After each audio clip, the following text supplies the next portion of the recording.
Hello dear students, welcome to the gateway classes. My name is Gulshan Kumar और मैं आपको पढ़ा रहा हूं engineering mathematics 1 for RGPV university Bhopal.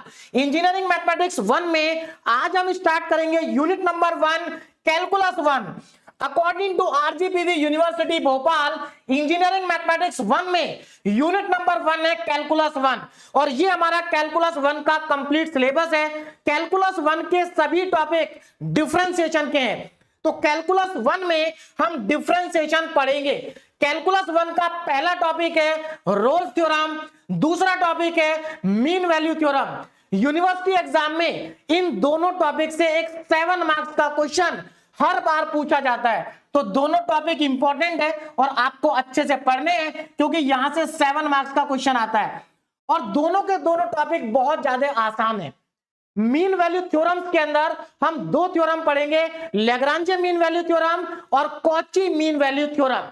इसके बाद नेक्स्ट टॉपिक हमारा आता है expansion of function by Maclaurin and Taylor series for one variable. Again important topic है और इसी का दूसरा पार्ट है Taylor theorem for the function of two variable. तो यहां पर हम टेलर सीरीज पढ़ेंगे और मैक्लॉरेन सीरीज पढ़ेंगे और इन दोनों टॉपिक से भी एक 7 मार्क्स का क्वेश्चन यूनिवर्सिटी एग्जाम में हमेशा पूछा जाता है। देखिए 7 मार्क्स का जो क्वेश्चन है या तो आपका टेलर सीरीज का आएगा या मैक्लॉरेन का आएगा। सिमिलरली यहां पर 7 मार्क्स का क्वेश्चन या तो रोल्स थ्योरम से आएगा या फिर मीन वैल्यू थ्योरम से आएगा। तो स्टार्टिंग के जो टॉपिक है बहुत सिंपल टॉपिक है और आसानी से आप इनमें मार्क्स को स्कोर कर सकते हैं। उसके बाद नेक्स्ट टॉपिक है पार्शियल डिफरेंशिएशन। देखिए पार्शियल डिफरेंशिएशन से कभी 7 मार्क्स का क्वेश्चन आता है, कभी नहीं आता है, मतलब यहां से रेगुलर क्वेश्चन नहीं पूछा जाता है। लेकिन पार्शियल डिफरेंशिएशन इसलिए इंपॉर्टेंट है क्योंकि पार्शियल डिफरेंशिएशन का यूज आगे चल के आप बहुत ज्यादा करेंगे। इसके बाद इंजीनियरिंग मैथमेटिक्स 1 के बाद भी जब आप 2 और 3 पढ़ेंगे तो वहां पर भी पार्शियल डिफरेंशिएशन का यूज होगा, इसलिए आपको पार्शियल डिफरेंशिएशन को भी अच्छे से पढ़ना है। उसके बाद नेक्स्ट टॉपिक है मैक्सिमा एंड मिनिमा और ये इस यूनिट का सबसे इंपॉर्टेंट टॉपिक है क्योंकि इस टॉपिक से हमेशा एक 7 मार्क्स का क्वेश्चन एग्जाम में पूछा जाता है और यहां पर आप मैक्सिमा और मिनिमा पढ़ेंगे 2 एंड 3 वेरिएबल्स के लिए। इससे पहले भी आप क्लास 12 में मैक्सिमा एंड मिनिमा पढ़ चुके हैं, लेकिन वहां पर आपने 1 वेरिएबल के लिए पढ़ा था। और उसके बाद है नेक्स्ट टॉपिक आपका मेथड ऑफ लैग्रांजेस मल्टीप्लायर, ये भी मैक्सिमा एंड मिनिमा का ही पार्ट है। क्लियर है? तो ये हमारा यूनिट नंबर 1 का कंप्लीट सिलेबस है जिसको हमें पढ़ना है। मैं आपको इस यूनिट को बहुत डिटेल में पढ़ाऊंगा और इसी यूनिट को नहीं, हम इंजीनियरिंग मैथमेटिक्स 1 की हर यूनिट को एकदम डिटेल में पढ़ेंगे, जहां पर मैं आपको इंपॉर्टेंट क्वेश्चन के साथ साथ लास्ट 10 इयर्स के वो क्वेश्चन भी कराऊंगा जो कि आरजीपीवी यूनिवर्सिटी में पूछे गए हैं। मैं किसी भी टॉपिक को जब स्टार्ट करूंगा तो पहले आपको टॉपिक का पूरा कॉन्सेप्ट समझाऊंगा और उसके बाद उस कॉन्सेप्ट के ऊपर बेस्ड जितने भी इंपॉर्टेंट क्वेश्चन होंगे या उस कॉन्सेप्ट के ऊपर जितने भी क्वेश्चन प्रीवियस ईयर में आरजीपीवी यूनिवर्सिटी में पूछे गए होंगे वो सारे क्वेश्चन हम सॉल्व करेंगे। आज के लेक्चर में हम स्टार्ट करेंगे रोल्स थ्योरम को। रोल्स थ्योरम हम 2 लेक्चर में कंप्लीट करेंगे। आज हमारा रोल्स थ्योरम का पार्ट 1 है, इसके बाद नेक्स्ट लेक्चर में हम रोल्स थ्योरम को कंप्लीट कर लेंगे। देखिए स्टार्टिंग के जो हमारे 2 टॉपिक है रोल्स थ्योरम और इसके अंदर हम पढ़ेंगे लैग्रांजे मीन वैल्यू थ्योरम और कॉची मीन वैल्यू थ्योरम। ये तीनों की तीनों थ्योरम कॉन्टिन्यूटी और डिफरेंशिएबिलिटी के ऊपर बेस्ड है। आप लोग कॉन्टिन्यूटी एंड डिफरेंशिएबिलिटी क्लास 12 में पढ़ चुके हैं, लेकिन मैं फिर भी आपको कॉन्टिन्यूटी का भी रिवीजन कराऊंगा और डिफरेंशिएबिलिटी का भी रिवीजन कराऊंगा और उसके बाद हम रोल्स थ्योरम पढ़ेंगे। क्योंकि अगर आपको कॉन्टिन्यूटी और डिफरेंशिएबिलिटी का कॉन्सेप्ट समझ में आ गया तो आपको Rolle's theorem, Lagrange mean value theorem और कॉची मीन वैल्यू थ्योरम को समझने में कहीं पर कोई भी प्रॉब्लम नहीं आएगी और बहुत ही सिंपल थ्योरम है, बस आपको कॉन्टिन्यूटी और डिफरेंशिएबिलिटी का कॉन्सेप्ट आना चाहिए। देखिए कॉन्टिन्यूटी में हम क्या करते हैं, कॉन्टिन्यूटी में हम चेक करते हैं कि जो गिवन फंक्शन है वो क्लोज इंटरवल में कॉन्टिन्यूअस है या नहीं है। और डिफरेंशिएबिलिटी में क्या करते हैं, हम डिफरेंशिएबिलिटी में चेक करते हैं कि जो गिवन फंक्शन है वो ओपन इंटरवल में डिफरेंशिएबल है या नहीं है। तो सबसे पहले तो आपको यह पता होना चाहिए कि क्लोज इंटरवल और ओपन इंटरवल क्या है। मैं जानता हूं कि सभी स्टूडेंट अच्छे से जानते होंगे, फिर भी मैं एक बार आपको रिवाइज कर देता हूं कि अगर किसी स्टूडेंट को नहीं आता होगा या कुछ स्टूडेंट अगर भूल गए होंगे तो उनको अच्छे से याद आ जाएगा। तो ध्यान दीजिएगा, close interval and open interval. सबसे पहले बात करेंगे क्लोज इंटरवल की। देखिए क्लोज इंटरवल का आपको सबसे पहले सिंबल पता होना चाहिए। क्लोज इंटरवल को हम स्क्वायर ब्रैकेट के अंदर लिखते हैं। बात समझ में आ रही। तो ये हमारा क्लोज इंटरवल का क्या है, सिंबल है। जैसे यहां पर देखो क्लोज इंटरवल लिखा हुआ a कॉमा बी, इसका मतलब क्या है। देखिए इसका मतलब ये है कि मान लीजिए आपको कोई फंक्शन दिया fx, कोई फंक्शन आपको दिया fx, तो अगर ये function fx close interval a comma B में डिफाइन है तो इसका मतलब ये है कि यहां पर जो ये x है, आप x की वैल्यू को a भी पुट कर सकते हैं, x की वैल्यू को b भी पुट कर सकते हैं, और x की वैल्यू को a और b के बीच में आने वाला कोई भी नंबर पुट कर सकते हैं। बात समझ में आ रही है। इसका मतलब ये है जो x की वैल्यू होगी वो आपकी less than equal to b होगी और greater than equal to a होगी, यानी कि x की वैल्यू a से लेकर के b तक वेरी करेगी। तो x के प्लेस पर आप a भी पुट कर सकते हैं, b भी पुट कर सकते हैं, और a और b के बीच में आने वाले जितने भी नंबर हैं उनको भी आप पुट कर सकते हैं। सभी नंबर के लिए आपका गिवन फंक्शन डिफाइन होगा। बात समझ में आ गई। तो ये मतलब होता है क्लोज इंटरवल का। नाउ ओपन इंटरवल, देखिए ओपन इंटरवल को या तो आप स्मॉल ब्रैकेट से रिप्रेजेंट करते हैं, एक सिंबल तो ये है, या दूसरा सिंबल जो आपका ऊपर वाला ब्रैकेट है उसी को उल्टा करके लिख दीजिए, ये भी ओपन इंटरवल का सिंबल है। अब ओपन इंटरवल का क्या मतलब है, मान लीजिए कोई फंक्शन है fx और ये ओपन इंटरवल में डिफाइन है, तो इसका मतलब ये है कि इस फंक्शन के अंदर आप x की वैल्यू को a और b के बीच में कुछ भी पुट कर सकते हैं। इंपॉर्टेंट पॉइंट ये है कि यहां पर आप x की जगह पर a को पुट नहीं कर सकते, b को पुट नहीं कर सकते, लेकिन a और b के बीच में आने वाले जितने भी नंबर होंगे उनको आप पुट कर सकते हैं, और उनके लिए फंक्शन क्या होगा, डिफाइन होगा। तो इस इंटरवल को आप ऐसे लिख सकते हैं x less than b and greater than a। देखो दोनों में क्या डिफरेंस है, ध्यान से देखो। देखो दोनों में डिफरेंस ये है कि यहां पर x की वैल्यू a के बराबर भी हो सकती है, b के बराबर भी हो सकती है, और इनके बीच में भी हो सकती है। लेकिन ओपन इंटरवल में x की वैल्यू a के बराबर नहीं है, b के बराबर भी नहीं है, लेकिन a और b के बीच में कुछ भी हो सकती है। बोलो बात समझ में आ गई। तो ये था हमारा कॉन्सेप्ट क्लोज इंटरवल और ओपन इंटरवल का। अब हम चलते हैं कॉन्टिन्यूटी में। देखिए कॉन्टिन्यूटी में हम क्या करते हैं, कॉन्टिन्यूटी में हम ये चेक करते हैं कि जो हमारा गिवन फंक्शन है क्या वो क्लोज इंटरवल में कॉन्टिन्यूअस है। बात समझ में आ रही है। तो हम यहां पर क्या देखो, क्या लिखा है, how to check continuity of a function fx in the close interval a comma b। हमेशा याद रखना कॉन्टिन्यूटी को हम क्लोज इंटरवल में चेक करते हैं और डिफरेंशिएबिलिटी को ओपन इंटरवल में चेक करते हैं। तो हमें कैसे पता चलेगा कि जो गिवन फंक्शन है fx वो इस क्लोज इंटरवल में कॉन्टिन्यूअस है या नहीं है। तो ध्यान से सुनिए मेरी बात। देखिए पहला पॉइंट क्या लिखा है, any function fx is continuous if fx is exist for all x। इसका मतलब ये है कोई भी फंक्शन आपको मान लीजिए दिया fx है ना, आपको क्या करना है, आपको सिर्फ ये चेक करना है कि जो गिवन फंक्शन है क्या वो इस इंटरवल के हर पॉइंट पर डिफाइन है। अगर वो इस इंटरवल के हर पॉइंट पर डिफाइन है तो इसका मतलब वो फंक्शन इस इंटरवल में कॉन्टिन्यूअस है। कैसे पता चलेगा डिफाइन है या नहीं है, देखो बहुत सिंपल है, आपको सिर्फ ये देखना है कि इस इंटरवल के अंदर कोई ऐसा पॉइंट तो नहीं आ रहा जिस पॉइंट पर फंक्शन की वैल्यू इनफाइनाइट हो जाए। अगर इंटरवल में कोई ऐसा पॉइंट आ रहा है जिसमें फंक्शन की वैल्यू इनफाइनाइट हो जाएगी तो इसका मतलब फंक्शन कॉन्टिन्यूअस नहीं है, और अगर ऐसा कोई पॉइंट नहीं आ रहा है तो इसका मतलब फंक्शन क्या है, कॉन्टिन्यूअस है। तो कितना आसान है चेक करना, बोलो बात समझ में आ गई। उसके बाद आगे देखिए, नोट करके मैंने यहां पर कुछ पॉइंट लिखे हैं कि following function are always continuous. देखिए यहां पर मैंने कुछ फंक्शन लिखे हुए हैं, अगर आपको क्वेश्चन में इनमें से कोई भी फंक्शन दिखाई दे तो आप डायरेक्ट लिख सकते हैं कि गिवन फंक्शन कॉन्टिन्यूअस है। कौन कौन से, जरा ध्यान से देखो। पहला, every polynomial function is continuous. जितने भी पॉलिनोमियल फंक्शन होते हैं वो सब हमेशा कॉन्टिन्यूअस होते हैं फॉर ऑल एक्स। देखिए लिखा for all x.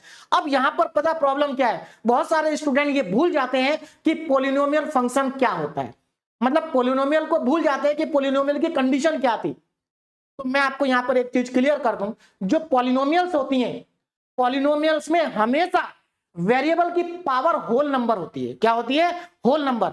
Whole number मतलब वेरिएबल की पावर या तो 0 होगी, 1 होगी, 2 होगी, 3 होगी, 4 होगी, ये हमारे होल नंबर होते हैं। तो वेरिएबल की पावर हमेशा होल नंबर होती है पॉलिनोमियल में। अब यहां पर एक और चीज मैं आपको बताता हूं। मान लीजिए कहीं पर फंक्शन कुछ इस तरीके से लिखा हुआ है, F x equal to X की पावर 2/3 प्लस 2x प्लस 1, तो क्या ये पॉलिनोमियल है? तो ये पॉलिनोमियल नहीं है। और स्टूडेंट कई बार कंफ्यूज हो जाते हैं, वो लिख देते हैं कि ये पॉलिनोमियल है। नहीं बेटा, ये पॉलिनोमियल नहीं है, क्योंकि यहां पर वेरिएबल की पावर होल नंबर नहीं है। ध्यान रखना, वेरिएबल की पावर अगर होल नंबर होगी तभी हम उसको पॉलिनोमियल कहेंगे। तो मुझे लगता है आपको क्लियर हो गया होगा। अब आप पहचान लेंगे कि गिवन फंक्शन पॉलिनोमियल है या नहीं है। आगे चलते हैं, नेक्स्ट पॉइंट देखिए। तो पहला पॉइंट आपको क्लियर हो गया। दूसरा पॉइंट देखिए जरा, the exponential function is continuous. जितने भी एक्सपोनेंशियल फंक्शन होते हैं वो सब कॉन्टिन्यूअस होते हैं फॉर ऑल एक्स। और कौन कौन से होता है एक्सपोनेंशियल फंक्शन? ए की पावर एक्स और ई की पावर एक्स, ये दोनों हमारे एक्सपोनेंशियल फंक्शन है और ये हमेशा कॉन्टिन्यूअस होते हैं। देखिए हमेशा क्यों होते हैं? क्योंकि यहां पर आप एक्स की कोई भी वैल्यू पुट करो, ये कभी भी इनकी वैल्यू इनफाइनाइट नहीं होगी। बात समझ में आ रही है? हाँ, एक चीज मैं बता दूं आपको, अगर आप एक्स की जगह इनफाइनाइट पुट करोगे तब तो इनफाइनाइट आएगी, लेकिन अगर आप x की जगह फाइनाइट वैल्यू पुट करते हैं तो इनकी वैल्यू हमेशा फाइनाइट आएगी और आपको जो इंटरवल गिवन होगा वो फाइनाइट होगा। बोलो बात समझ में आ रही है? यहां पर भी जो पॉलिनोमियल फंक्शन होता है वो हमेशा फाइनाइट होता है, फाइनाइट इंटरवल के लिए। क्लियर है? आगे देखिए next, this sine function and cosine function are continuous. देखिए ट्रिग्नोमेट्री में साइन और कोसाइन ये दो फंक्शन ऐसे हैं जो कि x की सभी वैल्यू के लिए कॉन्टिन्यूअस होते हैं। इसके अलावा जो और फंक्शन है जैसे tan x, cot x, sec x, cosec x, ये केवल अपनी डोमेन में कॉन्टिन्यूअस होते हैं, x की सभी वैल्यू के लिए कॉन्टिन्यूअस नहीं होते हैं। क्योंकि अगर मैं एग्जांपल के लिए आपको बताऊं तो आप जानते हैं कि जो tan 90 की वैल्यू होती है tan π/2 वो नॉट डिफाइन होती है, इनफाइनाइट होती है। इसका मतलब tan π/2 पर फाइनाइट नहीं है, क्या है? इनफाइनाइट है। इसका मतलब tan π/2 पर फंक्शन डिफाइन नहीं होता है। बोलो बात समझ में आ रही? यहां पर भी कुछ स्टूडेंट क्या याद कर लेते हैं कि जितने भी ट्रिग्नोमेट्रिक फंक्शन है वो सारे कॉन्टिन्यूअस है। बेटा ऐसा नहीं है, केवल साइन और कॉस कॉन्टिन्यूअस है, बाकी सारे फंक्शन केवल अपनी डोमेन में कॉन्टिन्यूअस होते हैं। उसके बाद नेक्स्ट पॉइंट देखिए, लॉगरिथमिक फंक्शन। लॉगरिथमिक फंक्शन भी कॉन्टिन्यूअस होता है लेकिन अपनी डोमेन में। इसीलिए देखो मैंने यहां पर लिखा है x ग्रेटर देन 0। अगर x की वैल्यू ग्रेटर देन 0 होगी तभी ये क्या होगा? कॉन्टिन्यूअस होगा। तो यहां पर हमने साइन और कोसाइन की बात करी, मतलब साइन एक्स और कोसाइन एक्स ये दोनों हमेशा कॉन्टिन्यूअस होते हैं फॉर ऑल एक्स। और जो लॉगरिथमिक फंक्शन है ये हमेशा कॉन्टिन्यूअस नहीं होता, लेकिन अगर x की वैल्यू ग्रेटर देन 0 है तो ये कॉन्टिन्यूअस होगा। उसके बाद नेक्स्ट पॉइंट देखिए, the composite function of two continuous function is continuous. देखिए कंपोजिट फंक्शन का मतलब होता है फंक्शन ऑफ फंक्शन, मतलब जब फंक्शन के अंदर फंक्शन आ जाता है तो उसको हम कॉन्टिन्यूअस फंक्शन कहते हैं। और अगर जो कंपोजिट फंक्शन है उसके अंदर सारे के सारे फंक्शन कॉन्टिन्यूअस हैं तो कंपोजिट फंक्शन भी कॉन्टिन्यूअस ही होगा। और लास्ट पॉइंट बहुत इंपॉर्टेंट है, if F X and G X be continuous function. मान लीजिए दो फंक्शन है, एक एफ एक्स और एक जी एक्स है, दोनों के दोनों कॉन्टिन्यूअस फंक्शन है, तो इन दोनों फंक्शन का जो एडिशन होगा वो भी कॉन्टिन्यूअस होगा, इन दोनों का जो सब्ट्रैक्शन होगा वो भी कॉन्टिन्यूअस होगा, इन दोनों का जो मल्टीप्लिकेशन होगा वो भी कॉन्टिन्यूअस होगा, और अगर इन दोनों को आप डिवाइड कर दें तो वो भी कॉन्टिन्यूअस होगा। बस ध्यान ये रखना है कि जो नीचे वाला फंक्शन है वो 0 नहीं होना चाहिए। और लास्ट, अगर आप किसी कॉन्टिन्यूअस फंक्शन को किसी कांस्टेंट से मल्टीप्लाई कर दें तो उसके बाद भी फंक्शन क्या रहेगा? कॉन्टिन्यूअस रहेगा। तो ये पॉइंट आपको समझ में आ गए होंगे। अगर आपको इनमें से कोई भी फंक्शन दिखाई दे तो आप डायरेक्ट लिख सकते हैं कि फंक्शन क्या है? कॉन्टिन्यूअस है। जैसे अगर आपको कहीं पर पॉलिनोमियल दिखाई दे तो आप क्या करेंगे? आप लिखेंगे since given function is a polynomial hence fx is continuous on the given interval. इसलिए fx क्या है? कॉन्टिन्यूअस है। बात समझ में आ रही है? और अगर गिवन फंक्शन इनमें से कोई भी नहीं है तो फिर आप इस पॉइंट का यूज करेंगे। आप क्या करेंगे? आप उसको चेक करेंगे क्या जो गिवन फंक्शन है वो x की सभी वैल्यू के लिए डिफाइन है। अगर डिफाइन है तो फंक्शन कॉन्टिन्यूअस, और अगर डिफाइन नहीं है तो नॉट कॉन्टिन्यूअस। अब यहां पर एक और स्पेशल केस आता है, इसको जरा ध्यान से देखिए। अगर आपका फंक्शन कुछ इस फॉर्म में दिया हो, इस फॉर्म का मतलब यह है कि यहां पर जो गिवन फंक्शन है एफ एक्स वो दो पार्ट में ब्रेक करके दे रखा है ना। इस तरह से आपने इस टाइप के बहुत सारे क्वेश्चन क्लास 12th में कॉन्टिन्यूटी में और डिफरेंशियबिलिटी में किए होंगे, है ना। तो अगर इस टाइप का फंक्शन आपके पास आ जाए तो कैसे चेक करेंगे कॉन्टिन्यूटी को, जरा ध्यान से समझिए। देखिए आप यहां पर सोच रहे होंगे कि यहां पर पॉलिनोमियल है और यहां पर भी पॉलिनोमियल है तो ये हमेशा कॉन्टिन्यूअस होगा। हाँ, बात तो आपकी सही है, लेकिन बेटा यहां पर प्रॉब्लम क्या है कि यहां पर x इक्वल टू ए पर ये फंक्शन जो है चेंज हो रहा है। x इक्वल टू ए पर ये फंक्शन क्या हो रहा है, चेंज हो रहा है।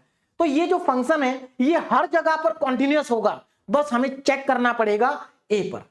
कहां पर चेक करना पड़ेगा, ए पर। कैसे चेक करेंगे, इसके लिए आपको क्या करना है, आपको लेफ्ट हैंड लिमिट निकालनी है इस फंक्शन की, राइट हैंड लिमिट निकालनी है और उसके बाद इस फंक्शन की वैल्यू कैलकुलेट करनी है ए पर।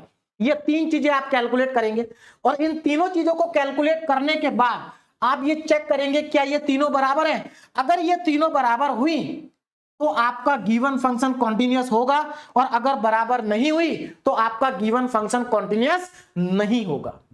अब यहां पर एक चीज मैं आपको क्लियर कर दूं कि ये जो लास्ट वाला फंक्शन है, देखिए आरजीपीवी यूनिवर्सिटी में जो लास्ट 10 इयर्स में क्वेश्चंस पूछे गए हैं वो सारे क्वेश्चन इन्हीं में से थे।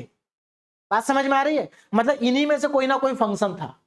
और मैं आपको बता दूं आरजीपीवी यूनिवर्सिटी में लास्ट 10 इयर्स में जो क्वेश्चन पूछे गए हैं वो सारे के सारे क्वेश्चन पॉलिनोमियल के थे।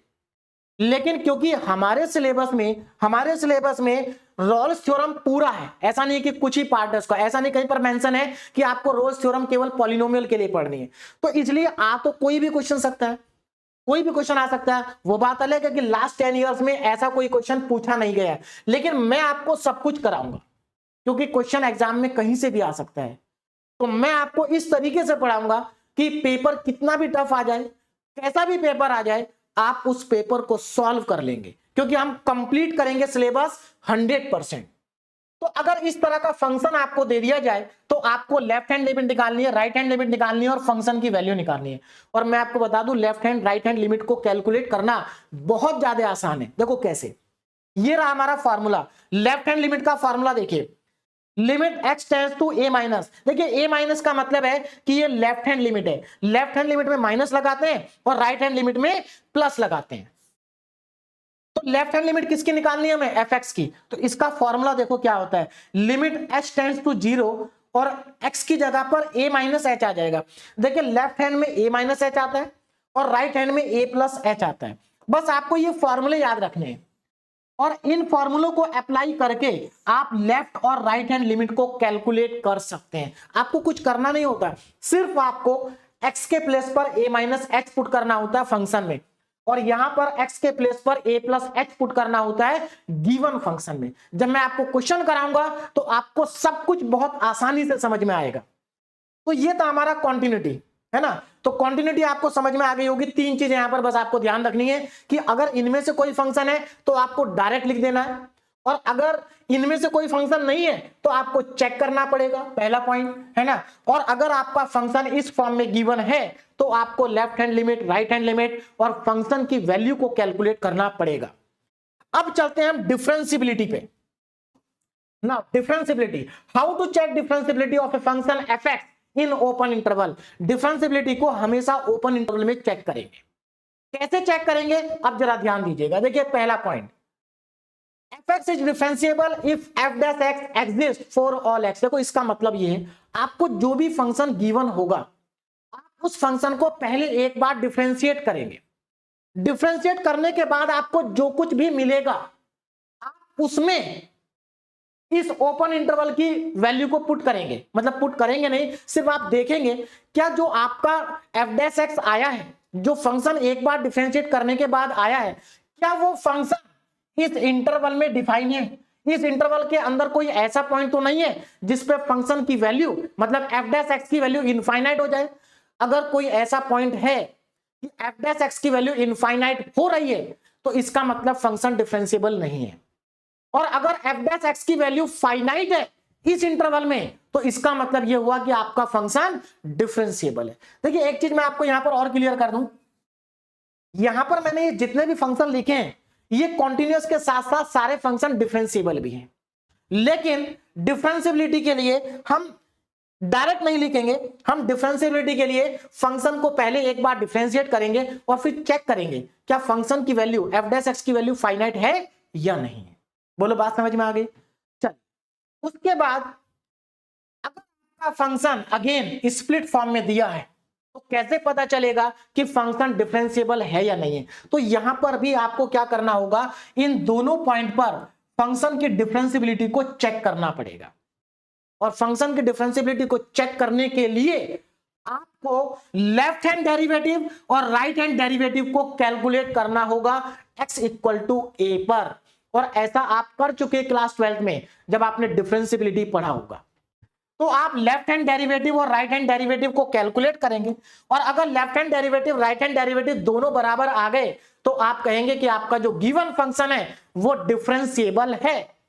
अब ये लेफ्ट हैंड डेरिवेटिव का फॉर्मूला क्या है जरा ध्यान से देखिए।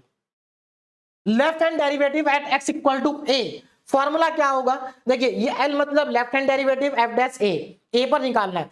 Limit h tends to 0 f a minus h minus f a upon minus h। देखो लेफ्ट हैंड में माइनस आएगा और राइट हैंड में प्लस आएगा, बस इतना ध्यान रखना है आपको। तो ये दोनों फॉर्मूले अगर आपको याद रहेंगे तो आप लेफ्ट हैंड डेरिवेटिव और राइट हैंड डेरिवेटिव को कैलकुलेट कर पाएंगे। देखिए आज के लेक्चर में जो मैं आपको क्वेश्चन कराऊंगा वो सारे क्वेश्चन देखिए वो सभी क्वेश्चन आपको इस टाइप के मिलेंगे। मतलब आज के लेक्चर में जो क्वेश्चन हम करेंगे उसमें हम left hand limit right hand limit calculate नहीं करेंगे, ना ही हम लेफ्ट हैंड डेरिवेटिव और राइट हैंड डेरिवेटिव कैलकुलेट करेंगे। नेक्स्ट लेक्चर में जो मैं आपको क्वेश्चन कराऊंगा उसमें मैं आपको क्वेश्चन कराऊंगा लेफ्ट हैंड लिमिट के, राइट हैंड लिमिट के, लेफ्ट हैंड डेरिवेटिव के और राइट हैंड डेरिवेटिव के। बोले बात समझ में आ गई। तो आज के लेक्चर में जो हम क्वेश्चन करने वाले हैं वो बहुत सिंपल क्वेश्चन है और मैं आपको बता दूं आज के लेक्चर में हम ज्यादातर क्वेश्चन वो करेंगे जो प्रीवियस ईयर यूनिवर्सिटी एग्जाम में पूछे गए हैं। तो चलिए अब हम स्टार्ट करते हैं रोल्स थ्योरम को। अभी तक तो मैं आपको रोल्स थ्योरम के लिए बेसिक कॉन्सेप्ट पढ़ा रहा था और अगर आपको कंटिन्यूटी और डिफरेंशिएबिलिटी समझ में आ गई तो रोल्स थ्योरम में कुछ है ही नहीं। और इसके बाद लैग्रांजे मीन वैल्यू थ्योरम और कॉची मीन वैल्यू थ्योरम तो इससे भी ज्यादा आसान है। तो चलिए स्टार्ट करते हैं। What is Rolle's theorem. देखिए let f x be a real value function. मान लेते हैं कि एफ एक्स क्या है, एक रियल वैल्यू फंक्शन है ना। Define in the close interval, और ये जो फंक्शन है ये क्लोज इंटरवल के अंदर डिफाइन है। क्लोज इंटरवल क्या है, a comma B, such that. और किस तरीके से डिफाइन है ध्यान दीजिएगा, जो ये एफ एक्स है ये इस क्लोज इंटरवल में क्या है, कॉन्टिन्यूअस है।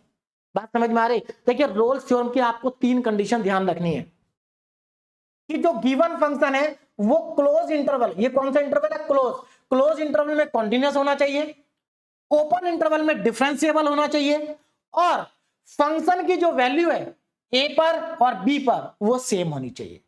अगर ये तीनों कंडीशन सेटिस्फाई हो जाती हैं तो आप कहेंगे कि रोल्स थ्योरम एप्लीकेबल है।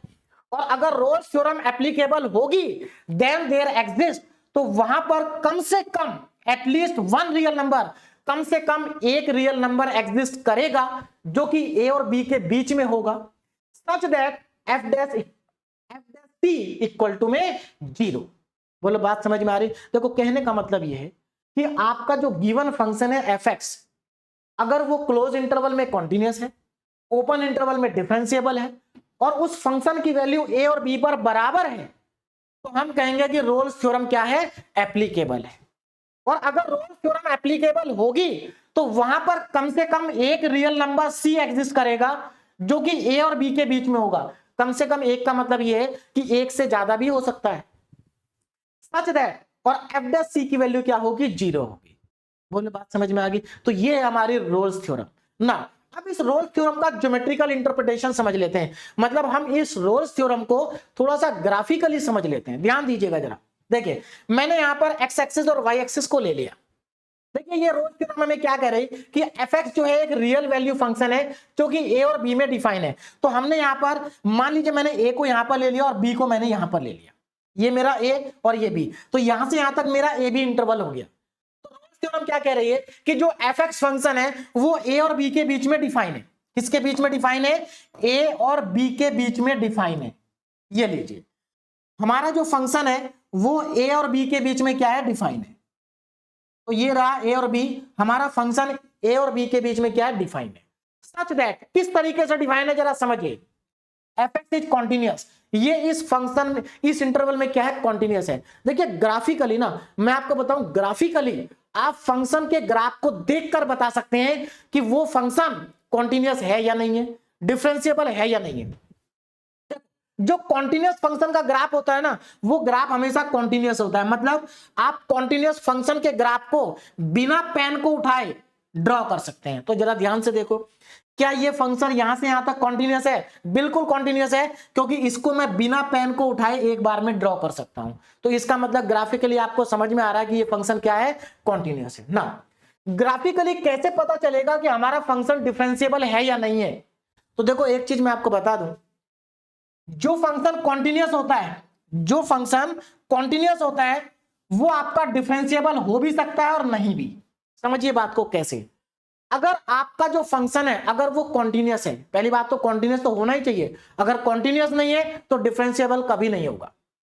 बात समझ में आ रही? अगर आपका फंक्शन कॉन्टिन्यूअस है और आपका फंक्शन स्मूथ है तो वो डिफरेंशिएबल होगा। अब स्मूथ का मतलब समझिए, देखो ये कर्व स्मूथ है, लेकिन अगर कर्व में कहीं पर भी कॉर्नर आ गया तो वो फंक्शन डिफरेंशिएबल नहीं होगा। बात समझ में आ गई? ग्राफिकली कैसे पता चलेगा कि फंक्शन डिफरेंशिएबल है या नहीं है?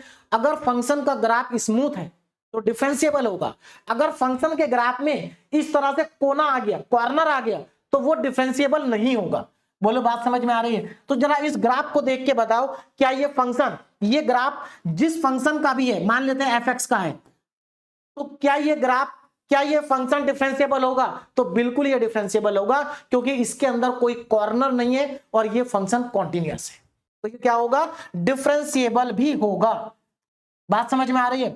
तो आपको रोल्स थ्योरम क्या कहती है कि अगर आपका फंक्शन कॉन्टिन्यूअस भी है, डिफरेंशिएबल भी है, और फंक्शन की वैल्यू, देखो फंक्शन की वैल्यू चेक करो, देखो ए पॉइंट पर फंक्शन की वैल्यू ये है, ए पॉइंट पर फंक्शन की वैल्यू आपके पास ये है एफ ए, और बी पॉइंट पर आपकी फंक्शन की वैल्यू एफ बी है। तो आप जरा ध्यान से देखो, यहां से एफ ए और एफ बी की जो वैल्यू है वो सेम है, तो हमारी रोल्स थ्योरम की तीनों कंडीशन सेटिस्फाई हो रही है। तो रोल्स थ्योरम हमें क्या कहती है, then there exist at least one real number. अब देखो ग्राफिकली, तो रोल्स थ्योरम हमें ये कहती है कि इन दोनों पॉइंट के बीच में, इन दोनों नंबर के बीच में कम से कम एक नंबर ऐसा एग्जिस्ट करेगा जहां पर इस कर्व के ऊपर जो टेंजेंट होगी वो एक्स एक्सिस के पैरेलल होगी। मेरी बात को ध्यान से समझिए, रोल्स थ्योरम आपको क्या कहती है कि ए और बी के बीच में इस कर्व के ऊपर कम से कम एक पॉइंट ऐसा होगा, एक रियल नंबर ऐसा होगा जिसपे अगर हम टेंजेंट को ड्रॉ करें तो वो एक्स एक्सिस के पैरेलल होगी। और आप देख सकते हैं यहां पर टेंजेंट एक्स एक्सिस के क्या है, पैरेलल है। तो ये जो आपको यहां से पॉइंट मिलेगा, आपको यहां से जो पॉइंट मिलेगा ये आप देख सकते हैं ए और बी के बीच में है, और इस पॉइंट को हम कह देते हैं सी, और यहां पर जो आपका एफ डैश सी होगा उसकी वैल्यू 0 होगी। देखिए 0 क्यों होगी, अब मैं आपको समझाता हूं। एफ डैश मतलब क्या है, एफ डैश मतलब डिफरेंशिएशन, और आप लोग क्लास 12 में पढ़ चुके हैं कि अगर मान लीजिए आपके पास कोई फंक्शन है y equal to F X, और अगर आप इसका डिफरेंशिएशन करते हैं dy बाई डी एक्स, है ना, तो आप अच्छे से जानते हैं जो dy बाई डी एक्स होता है वो कर्व पे जो टेंजेंट होती है वो टेंजेंट के स्लोप को रिप्रेजेंट करता है। तो dy बाई डी एक्स का मतलब है slope of the given tangent. तो अब एक बात बताओ मुझे, इस टेंजेंट का जो स्लोप है वो कितना होगा? आप अच्छे से जानते हैं जितनी भी टेंजेंट एक्स एक्सिस के पैरेलल होती हैं उनका स्लोप 0 होता है, इसीलिए यहां पर एफ डैश सी की वैल्यू क्या है, 0 है, क्योंकि इस टेंजेंट का स्लोप क्या है, 0 है। तो ये हो गया हमारा इसका ज्योमेट्रिकल इंटरप्रिटेशन, इसका रोल्स थ्योरम का। नाउ अब थोड़ा सा आगे बढ़ते हैं। अब देखो जैसे मैंने अभी भी बोला कि कम से कम एक पॉइंट एग्जिस्ट करेगा जहां पर एफ डैश सी 0 होगा, एक से ज्यादा भी कर सकता है। देखो यहां पर देखो, अब अगर आप इस ग्राफ में देखें तो ये ग्राफ भी ए से बी के बीच में क्या है, कॉन्टिन्यूअस है ना, ए और बी के बीच में क्या है, कॉन्टिन्यूअस है, और यहां पर कहीं कॉर्नर भी नहीं है, स्मूथ कर्व है, इसका मतलब ये डिफरेंशिएबल भी है। और एफ ए की वैल्यू एफ बी के बराबर है, तो इसका मतलब रोल्स थ्योरम के तीनों कंडीशन यहां पर भी सेटिस्फाई हो रही हैं। और आप देख सकते हैं कि ए और बी के बीच में दो ऐसे पॉइंट आपको मिल रहे हैं, जहां पर जहां पर टेंजेंट का जो स्लोप है वो 0 है, यानी कि एफ डैश सी क्या है, 0 है। तो ए और बी के बीच में 2 या 2 से ज्यादा पॉइंट भी हो सकते हैं। तो मुझे लगता है अब आपको रोल्स थ्योरम का जो कॉन्सेप्ट है वो अच्छे से समझ में आ गया होगा। अब हम स्टार्ट करते हैं क्वेश्चन।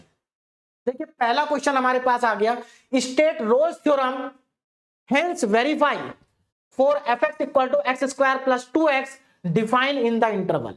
मतलब हमें यहां पर इस फंक्शन के लिए रोल्स थ्योरम को वेरीफाई करना है ना, इस इंटरवल में। तो हमें रोल्स थ्योरम को क्या करना है, वेरीफाई करना है। तो कैसे वेरीफाई करेंगे, देखिए सारे क्वेश्चन को करने के जो स्टेप है ना वो सेम रहेंगे, इसलिए एक क्वेश्चन करने के बाद आप रोल्स थ्योरम के सारे क्वेश्चन कर सकते हैं अपने आप। लेकिन मैं आपको कराऊंगा जितने भी इंपॉर्टेंट होंगे, लेकिन एक क्वेश्चन को जरा ध्यान से समझिए। देखिए यहां पर आपको क्या है, एफ एक्स फंक्शन, ये आपको एफ एक्स गिवन है, तो मैं पहले गिवन फंक्शन को लिख लेता हूं, गिवन फंक्शन को लिख लेता हूं। हमें यहां पर गिवन है एफ एक्स, कितना है, F x equal to X square plus 2x, ये मेरा गिवन फंक्शन है, एक्स स्क्वायर प्लस 2x। मुझे इसके लिए रोल्स थ्योरम को वेरीफाई करना है, और ये थ्योरम, ये क्वेश्चन आपका आरजीपीवी यूनिवर्सिटी में 2023 में पूछा जा चुका है 7 मार्क्स में, और आप देख सकते हैं कितना सिंपल क्वेश्चन है। अभी मैं आपको इसको कंप्लीट कराता हूं। अब यहां पर मेरी बात को जरा ध्यान से समझिए, आपको 3 चीजें चेक करनी है, कंटिन्यूटी, डिफरेंशियबिलिटी और फंक्शन की वैल्यू। तो 1 बाय 1 तीनों को चेक करते हैं। तो सबसे पहले फर्स्ट को चेक कर लेते हैं, कंटिन्यूटी को। ध्यान दीजिएगा, देखिए कैसे लिखेंगे, यहां पर आपको थोड़ी थ्योरी भी लिखनी पड़ेगी, और अगर आप थ्योरी को नहीं लिखेंगे ना तो आपको फुल मार्क्स नहीं मिलेंगे।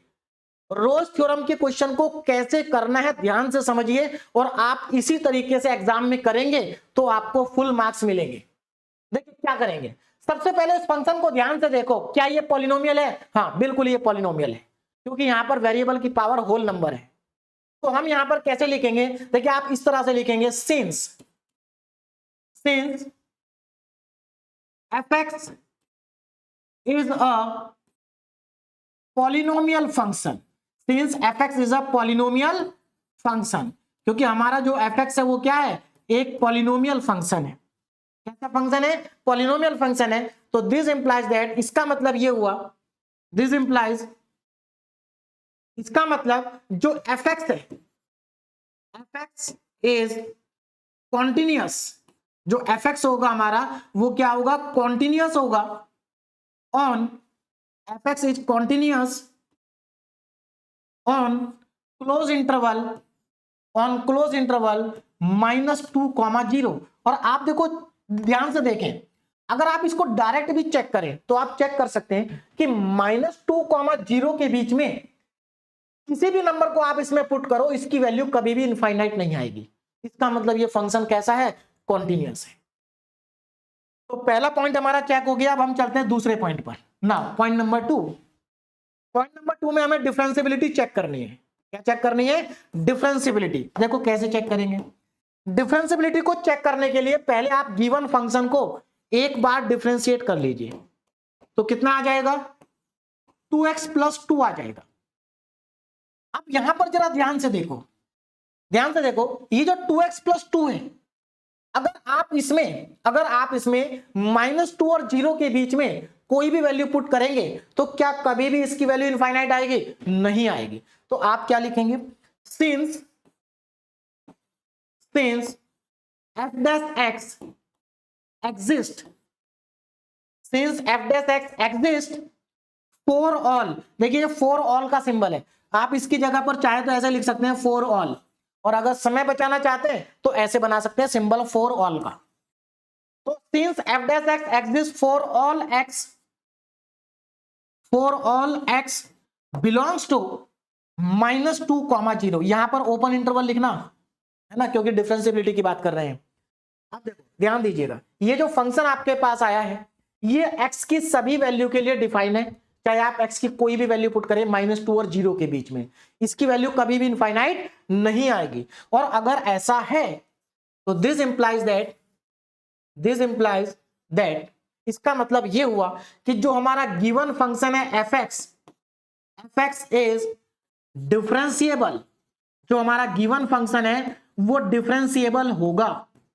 On open interval -2, 0। तो देखो दो बातें हमने चेक कर ली, हमारा फंक्शन कॉन्टिन्यूअस भी है, डिफरेंशिएबल भी है।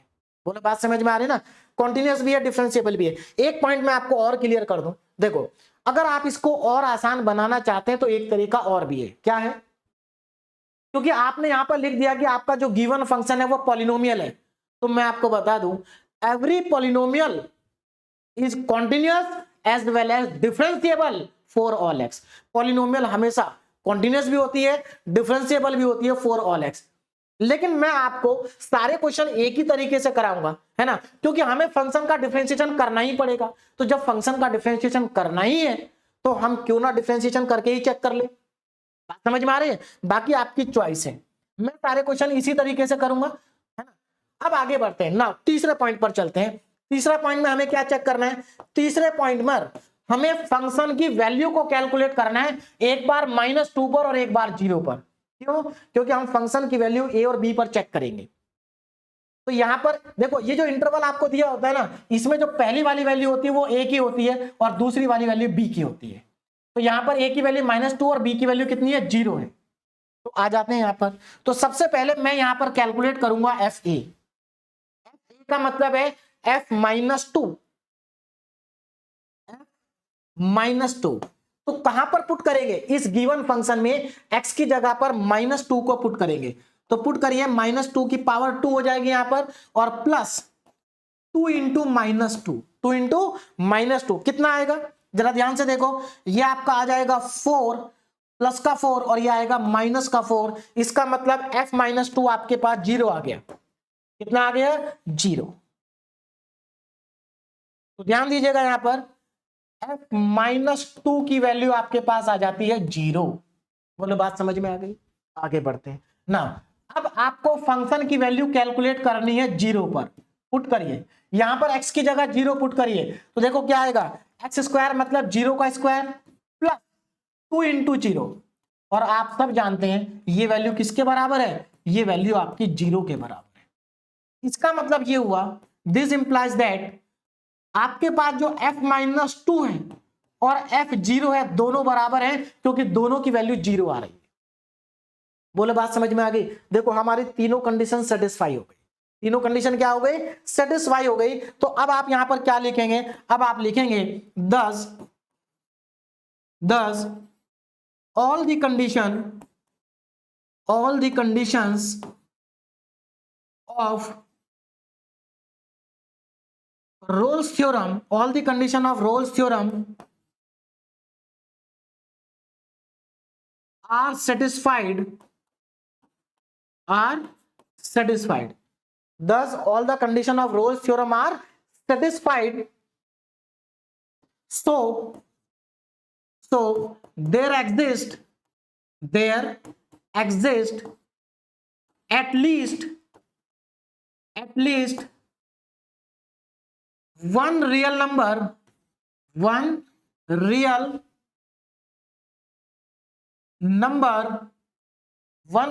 C belongs to -2, 0। तो वहां पर कम से कम एक रियल नंबर एग्जिस्ट करेगा C, जो कि -2 और 0 के बीच में होगा, सच दैट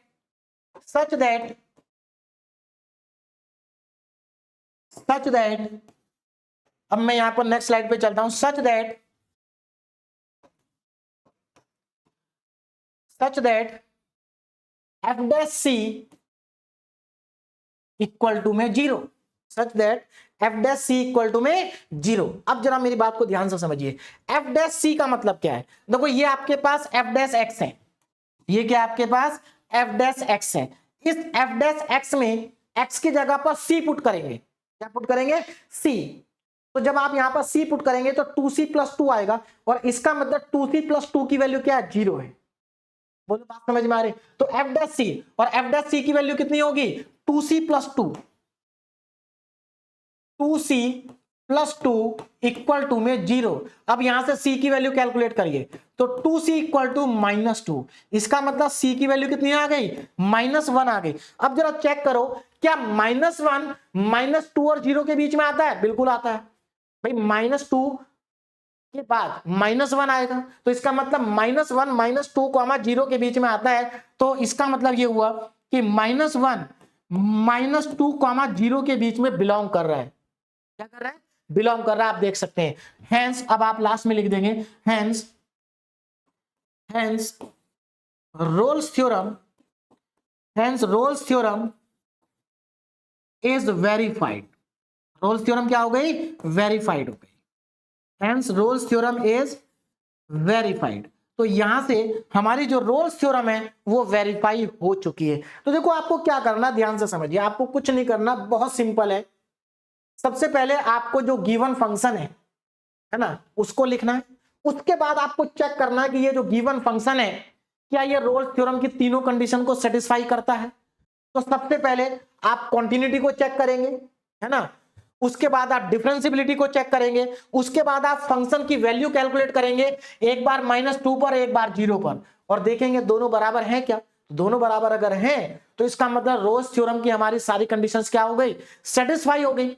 और अगर रोल्स थ्योरम की सारी कंडीशन सेटिस्फाई हो गई हैं तो रोल्स थ्योरम एप्लीकेबल है।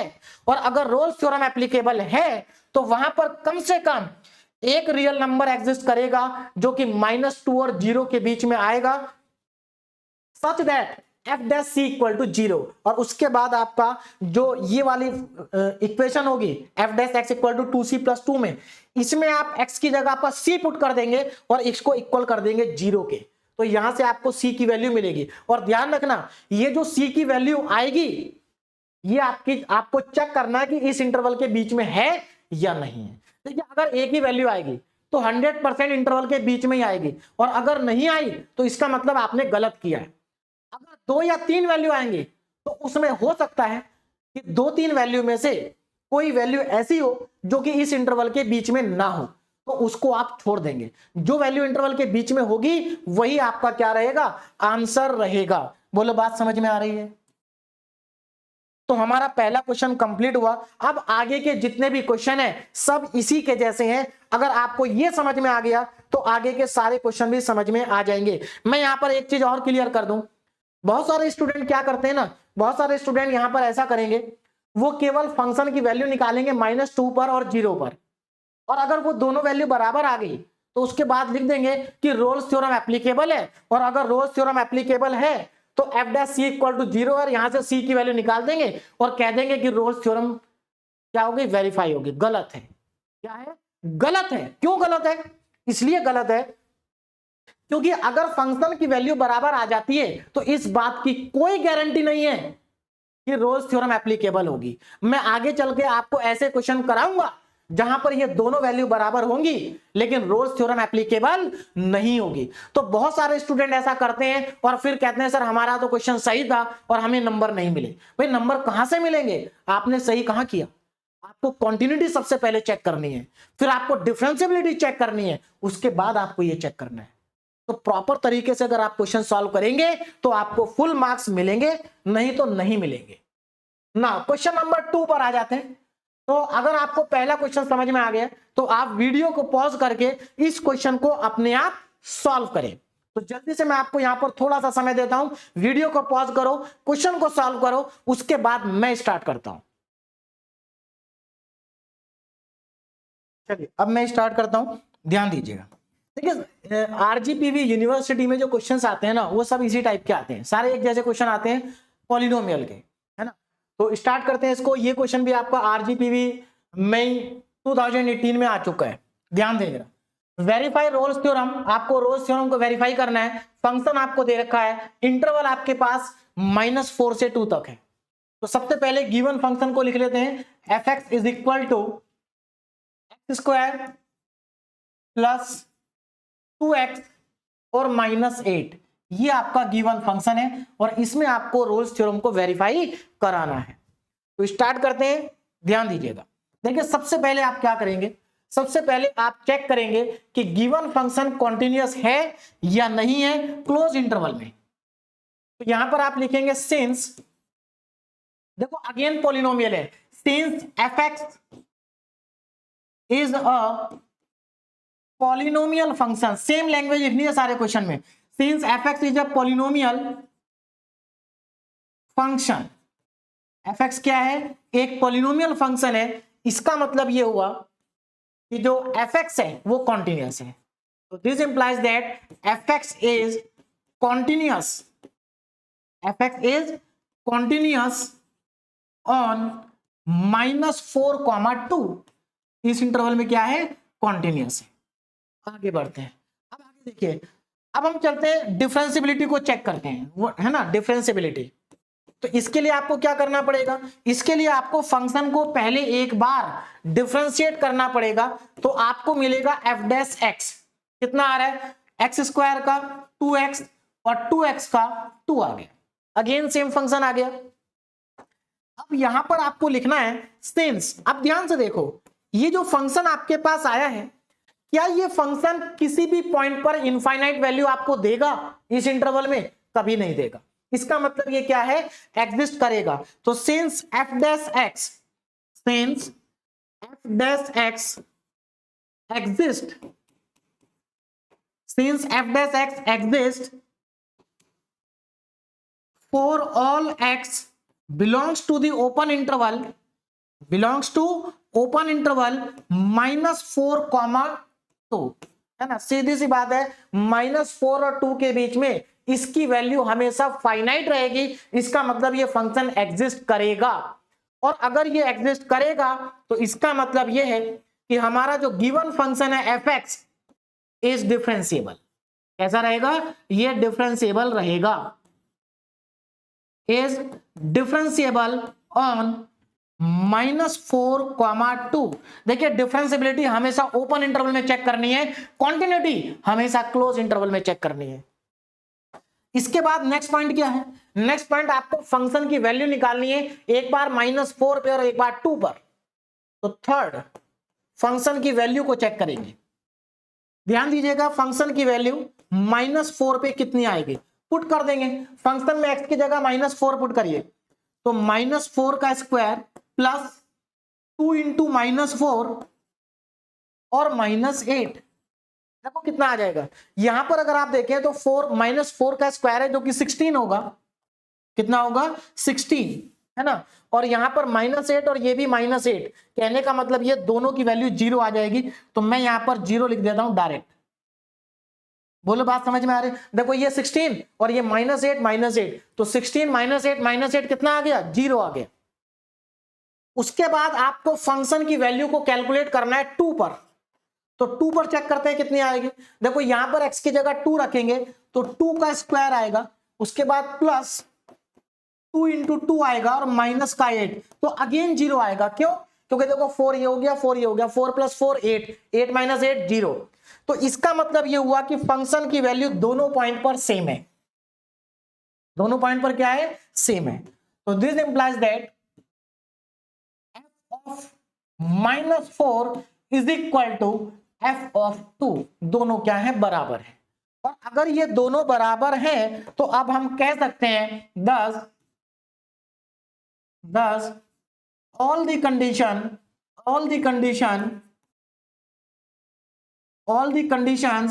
of Rolle's theorem, all the condition of Rolle's theorem are satisfied, सारी कंडीशन सेटिस्फाई हो, है ना, all the condition of Rolle's theorem are satisfied। तो अगर सारी कंडीशन रोल्स थ्योरम की सेटिस्फाई हो रही हैं तो इसका मतलब रोल्स थ्योरम एप्लीकेबल है, और अगर रोल्स थ्योरम एप्लीकेबल है तो हम कह सकते हैं so there exist at least one real number C belongs to -4,2 such that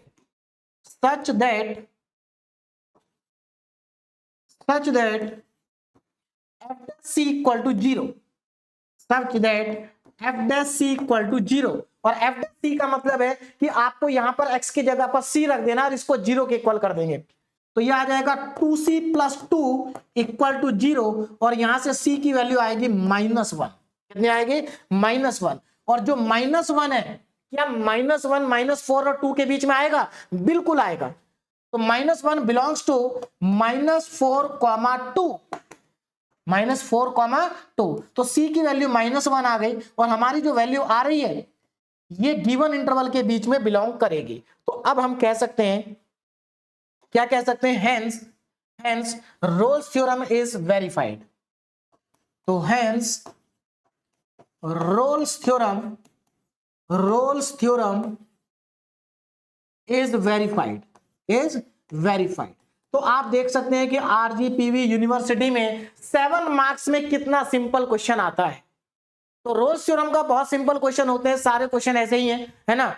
आपको बस क्या करनी है, प्रैक्टिस करनी है। बस रोल्स थ्योरम में स्टूडेंट के नंबर पता क्यों करते हैं, क्योंकि स्टूडेंट थोड़ा सा मतलब समय नहीं देना चाहते। वो क्या करते हैं, ये थ्योरी लिखते नहीं, बताते नहीं कि फंक्शन कॉन्टिन्यूअस है या नहीं है, बताते ही नहीं कि फंक्शन डिफरेंशिएबल है या नहीं है, बस सीधे फंक्शन की वैल्यू निकालेंगे और सी की वैल्यू निकालेंगे। भाई ऐसे आपको फुल मार्क्स नहीं मिलेंगे, क्योंकि इसमें जो इंपॉर्टेंट पॉइंट है ना वो कंटिन्यूटी और डिफरेंशिएबिलिटी का है, और वही स्टूडेंट छोड़ देते हैं तो नंबर मिलते नहीं है। आगे बढ़ते हैं, नेक्स्ट क्वेश्चन देखिए जरा ध्यान से ना। वेरीफाई रोल्स थ्योरम, आपको इस फंक्शन के लिए रोल्स थ्योरम को वेरीफाई करना है। इंटरवल आपको दे रखा है, एकदम सिमिलर क्वेश्चन है। देखो फंक्शन क्या है हमारे पास, f x is equal to x cube. Function है हमारे पास f x equal to x cube -12x, ये गिवन फंक्शन है। इस इंटरवल में चेक करना है, तो वही 3 पॉइंट हमारे रहेंगे। तो पहला पॉइंट, सिंस, अब आप देख सकते हैं again it is a polynomial, since F x is a polynomial function, F x is a polynomial function, F x कैसा है, एक पॉलिनोमियल फंक्शन है। अगर ये पॉलिनोमियल है तो इसका मतलब ये है, this implies that F x is continuous. F x क्या होगा, कॉन्टिन्यूअस होगा ऑन क्लोज इंटरवल 0,2√3। इस क्लोज इंटरवल में क्या होगा, कॉन्टिन्यूअस होगा। नाउ पॉइंट नंबर 2, नाउ अब चेक करेंगे डिफरेंशिएबिलिटी। तो यहां पर लिखेंगे डिफरेंशिएबिलिटी के लिए पहले फंक्शन को एक बार डिफरेंशिएट कर लेते हैं। F dash X is equal to कितना आएगा, 3x² -12। देखिए अगर आप लोग चाहें, मैं फिर से बता देता हूं, आप यहां पर डायरेक्ट लिख सकते हैं। क्यों, क्योंकि अगर गिवन फंक्शन पॉलिनोमियल है तो वो हमेशा कॉन्टिन्यूअस भी होगा और डिफरेंशिएबल भी होगा, है ना। लेकिन मैं फिर भी डिफरेंशिएट करके ही बताऊंगा। चलिए डिफरेंशिएट करके हमारे पास ये आ गया 3x² -12।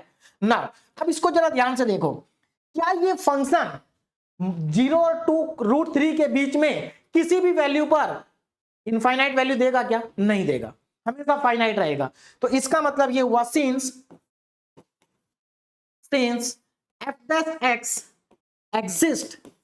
देखिए मैं क्यों कह रहा हूं कि एग्जिस्ट करेगा, क्योंकि इसकी जो वैल्यू होगी फंक्शन की वो फाइनाइट होगी हमेशा इस इंटरवल के बीच में।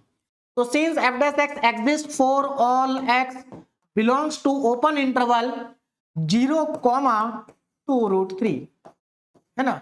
तो इसका मतलब ये हुआ कि हमारा जो गिवन फंक्शन है F x is always differentiable on open interval 0,2√3। अब हम चलते हैं थर्ड कंडीशन पे, और थर्ड कंडीशन हमें क्या करना है, फंक्शन की वैल्यू को चेक करना है, एक बार 0 पर और एक बार 2√3 पर। तो सबसे पहले मैं f0 को कैलकुलेट कर लेता हूं। देखिए इस फंक्शन में x की जगह 0 पुट करना है, तो 0 की पावर 3 -12 इंटू 0। तो यहां पर आपको सीधे सीधे दिखाई दे रहा वैल्यू 0 आएगी ना। अब मैं पुट करूंगा 2√3, तो ध्यान दीजिएगा f 2√3 कितना आएगा। देखो यहां पर 2√3 की power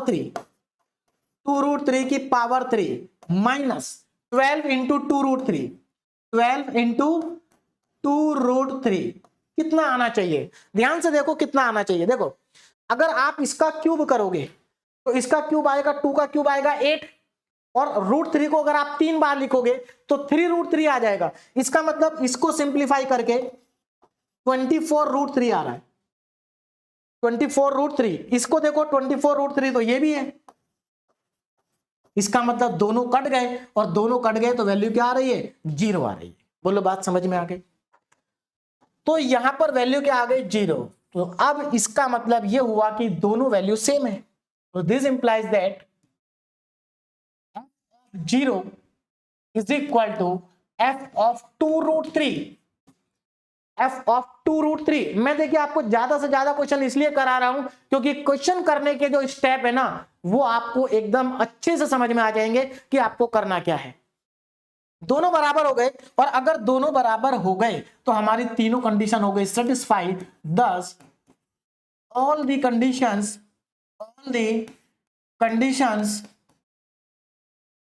of Rolle's theorem, all the conditions of Rolle's theorem are satisfied.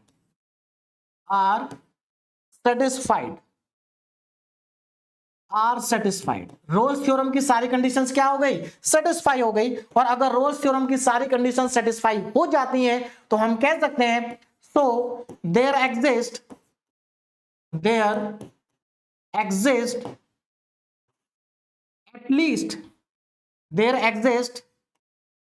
at least one real number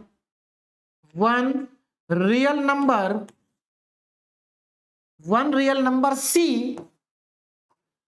in open interval 0,2√3 such that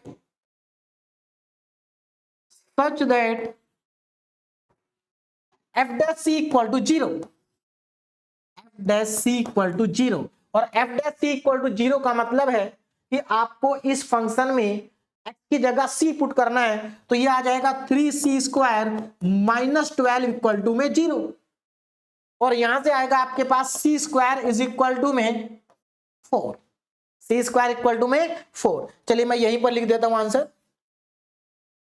देखो c² इज इक्वल टू में 4। अब मैं यहां पर लिख रहा हूं, देखो ध्यान से ना, c² इक्वल टू 4 आ रहा है। इसका मतलब यहां से c की जो वैल्यू आएगी वो +-2 आएगी। मतलब यहां पर c की वैल्यू 2 आ रही है। कितनी वैल्यू आ रही है? 2। देखो यहां पर एक तो c की वैल्यू आएगी +2 और एक c की वैल्यू आएगी -2। क्या दोनों आंसर है? चेक करना पड़ेगा। क्या दोनों वैल्यू इस इंटरवल के बीच में है? क्या नहीं है। देखो अगर -2 को अगर आप देखें तो -2 हमारा इंटरवल में बिलोंग नहीं कर रहा है भाई। -2 0 और 2√3 के बीच में नहीं आएगा, लेकिन 2 तो आएगा, है ना। 2 आएगा, ये बिलोंग करेगा 0,2√3 में। इसका मतलब ये हुआ कि हमारी c की जो वैल्यू है वो कितनी है? 2 है, -2 नहीं है। तो हमारा आंसर 2 है। बोलो बात समझ में आ गई? -2 नहीं है क्योंकि वो इंटरवल के बीच में नहीं आ रहा है। तो अब हम यहां पर कह सकते हैं hence Rolle's theorem is verified। इसका मतलब Rolle's theorem हमारी क्या हो गई? वेरीफाइड हो गई। भाई एक वैल्यू तो आ रही है ना, कम से कम एक आनी चाहिए। एक आ गई, दोनों में से दोनों नहीं, कभी कभी दोनों भी आ जाएंगे। तो मुझे लगता है ये क्वेश्चन भी आपको समझ में आ गया होगा। 2018 में पूछा गया था आरजीपीवी यूनिवर्सिटी में, है ना। नेक्स्ट क्वेश्चन देखिए, अगेन आरजीपीवी यूनिवर्सिटी में 2015 में पूछा गया क्वेश्चन है। इस बार थोड़ा सा डिफरेंट है क्वेश्चन, है तो पॉलिनोमियल ही, लेकिन इस बार आपको इंटरवल गिवन नहीं है। तो देखिए अगर आपको कभी भी रोल्स थ्योरम के क्वेश्चन में इंटरवल गिवन ना हो तो पहले आपको इंटरवल को कैलकुलेट करना है। अब इंटरवल कैसे कैलकुलेट होगा इसको जरा ध्यान से समझिए। देखिए इंटरवल नहीं है हमारे पास, तो क्या करेंगे? तो पहले तो मैं फंक्शन को लिख लेता हूं। फंक्शन हमारे पास है f(x) is equal to 2x³ plus x² -4x -2। अब हमें निकालना इंटरवल ना, टू फाइंड इंटरवल। ध्यान दीजिएगा, टू फाइंड इंटरवल। अगर आप इंटरवल को फाइंड करना चाहते हैं, है ना, टू फाइंड इंटरवल सॉल्व, तो आपको इसके लिए सॉल्व करना पड़ेगा। क्या सॉल्व करना पड़ेगा? ध्यान से देखो क्या सॉल्व करना पड़ेगा। ये जो fx है, fx इक्वल टू 0 को आपको सॉल्व करना पड़ेगा। बोलो बात समझ में आ रही है? अगर आप इंटरवल कैलकुलेट करना चाहते हैं तो आपको fx इक्वल टू 0 को सॉल्व करना पड़ेगा। यहां से आपको इंटरवल मिल जाएगा।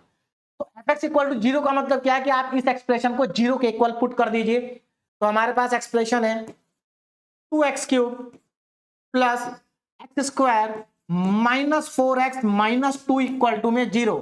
अब यहां से इसको सॉल्व करेंगे तो इसके फैक्टर कर लेते हैं, इसके फैक्टर इजीली हो जाएंगे। देखो इन दोनों में से एक्स स्क्वायर कॉमन आ रहा है, तो एक्स स्क्वायर कॉमन लेने के बाद ये बचेगा 2x प्लस 1, यहां से माइनस 2 कॉमन आ रहा है तो ये बचेगा 2x plus 1 is equal to में 0। अब पूरे में से 2x प्लस 1 कॉमन आ रहा है तो 2x प्लस 1 कॉमन लेने के बाद बचेगा एक्स स्क्वायर माइनस 2, है ना, और एक्स स्क्वायर माइनस 2 के फिर से फैक्टर कर दीजिए तो ये आ जाएगा 2x प्लस 1 एक्स देखो एक्स स्क्वायर माइनस 2 को आप √2 का स्क्वायर लिख सकते हैं। अब यहां पर a square minus B square का फॉर्मूला लगा दीजिए तो यहां पर हो जाएगा x प्लस √2 और x माइनस √2, ये इसके फैक्टर होंगे, है ना। तो यहां पर x माइनस √2, x प्लस √2 और x minus √2 is equal to 0। तो यहां से आप देख सकते हैं x की 3 वैल्यू आ रही है। क्या क्या आ रही है? एक तो x की वैल्यू यहां पर आएगी, देखिए इस वाले फैक्टर से आएगी -1/2, इस वाले फैक्टर से आएगी -1/2, कितनी आएगी? -1/2। इस वाले फैक्टर से आएगी -√2 और इस वाले फैक्टर से आएगी +√2। तो अब यहां पर जरा ध्यान दीजिएगा कि इंटरवल क्या होगा, कैसे बनेगा इंटरवल। देखो इसमें सबसे छोटी वैल्यू कौन सी है? -√2, सबसे छोटी वैल्यू यही है ना, और सबसे बड़ी वैल्यू क्या है? प्लस का √2। तो जो सबसे छोटी वैल्यू और जो सबसे बड़ी वैल्यू है वो हमारा इंटरवल बनेगा। तो यहां पर हमें एक्चुअल में करना क्या है, अब जरा ध्यान दीजिएगा ना, हमें यहां पर क्या करना है? वेरीफाई करना है ना। Now verify Rolle's theorem. Now verify Rolle's theorem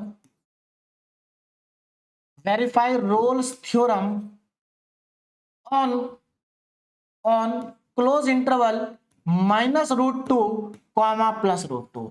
तो हमें रोल्स थ्योरम को इस इंटरवल में वेरीफाई करना है। तो इस क्वेश्चन में मैं एक्स्ट्रा काम करना पड़ा थोड़ा सा, और वो एक्स्ट्रा वर्क ये था कि आपको पहले इंटरवल को कैलकुलेट करना पड़ा। बोलो बात समझ में आ रही है? इस क्यूबिक इक्वेशन से देखिए, कभी कभी मान लीजिए आपको क्यूबिक इक्वेशन के रूट समझ में नहीं आ रहे, मतलब फैक्टर समझ में नहीं आ रहे, तो उसमें आप कैलकुलेटर की हेल्प ले सकते हैं। कैलकुलेटर में क्यूबिक इक्वेशन को सॉल्व करने के लिए ऑप्शन होता है, आप अच्छे से जानते होंगे, है ना। तो आप कैलकुलेटर से क्यूबिक इक्वेशन को सॉल्व करिए, वहां से आपको रूट मिल जाएंगे, और उसके बाद आप जब आपको रूट मिल जाएंगे तो आपको इंटरवल पता चल जाएगा। बोलो बात समझ में आ रही है ना। चलिए आगे बढ़ते हैं। तो हमें रोल्स थ्योरम को वेरीफाई करना। अब हमारा पूरा प्रॉपर तरीके से क्वेश्चन वैसा ही चलेगा। सबसे पहले हम कंटिन्यूटी को चेक करेंगे।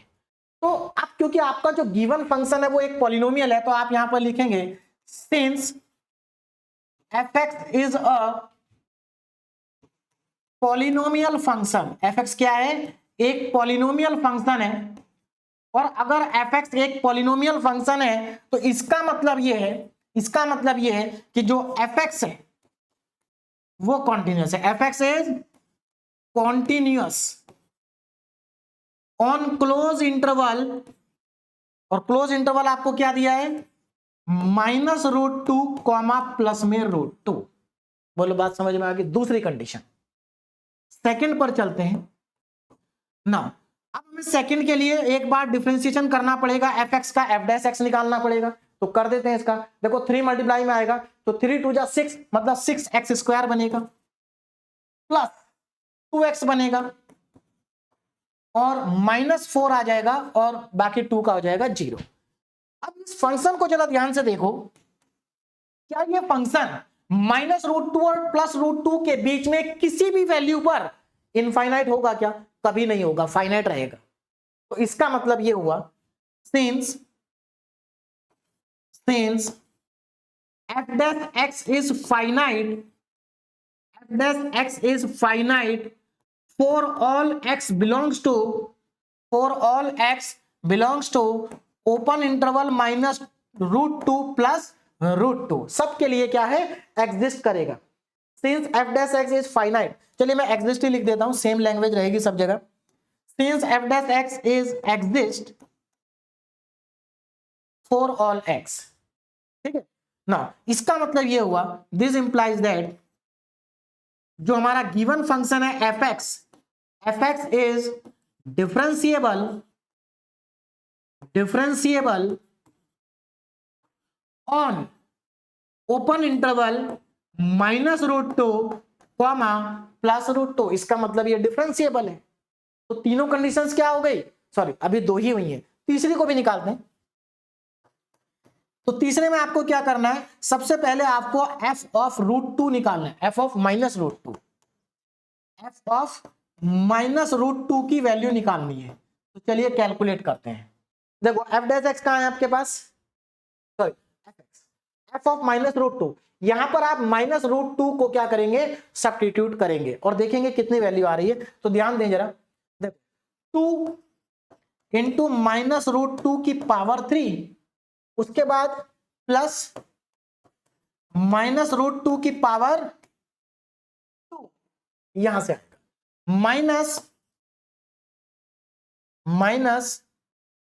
-4 इंटू -√2 और -2। कैलकुलेट करते हैं कितना आ रहा है, ध्यान दीजिएगा। देखो √2 को 3 बार मल्टीप्लाई करेंगे तो 2√2 आ जाएगा और माइनस साइन भी रहेगा और 2 बाहर है, तो ये हो जाएगा 4√2 माइनस में 4√2। बोलो बात समझ में आ गई। ये आपका आ जाएगा प्लस का 2, ये आपका माइनस माइनस प्लस 4√2 और ये माइनस का 2। आप यहां पर अगर ध्यान से देखें तो देखो -4√2 से +4√2 कैंसिल हो गया, +2 से -2 कैंसिल हो गया, मतलब हमारा आंसर आ रहा है कितना, 0। तो f ऑफ -√2 की वैल्यू 0 आ रही है ना। तो यहां से f ऑफ -√2 इक्वल टू आ गया 0। अब हम निकालेंगे f ऑफ +√2, ये कितना आएगा, पुट कर देते हैं। देखो अगेन 2 इंटू √2 की पावर 3, 2 इंटू √2 की पावर 3 माइनस प्लस √2 का स्क्वायर प्लस √2 का स्क्वायर, उसके बाद -4√2 और उसके बाद माइनस का 2। कैलकुलेट करते हैं, देखो कितना आएगा, ये √2 है, √2 की पावर 3 तो 2√2 आएगा, तो ये 4√2 हो जाएगा, 4√2 है ना। चलिए ये 2 आएगा, ये माइनस का 4√2 है और ये भी माइनस का 2 है। तो यहां पर अगेन सेम सिचुएशन बन गई, ये इससे कैंसिल और ये इससे कैंसिल, तो आंसर क्या आ गया, 0 आ गया। तो इसका मतलब f√2 की वैल्यू भी हमारे पास आ जाती है 0। इसका मतलब ये हुआ कि f of -√2 is equal to f of +√2 दोनों बराबर हैं, और अगर ये दोनों बराबर हो गए तो हम कह सकते हैं 10 all the conditions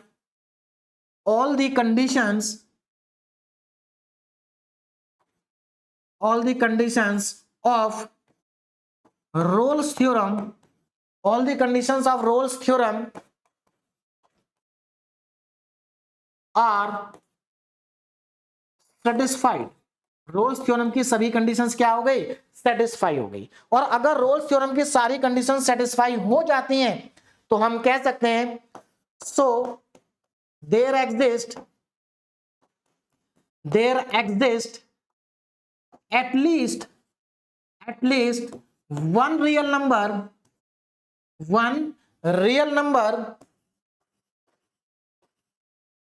C in open interval क्या था हमारा, इसमें इंटरवल -√2 +√2 कॉमा +√2 such that देखिए such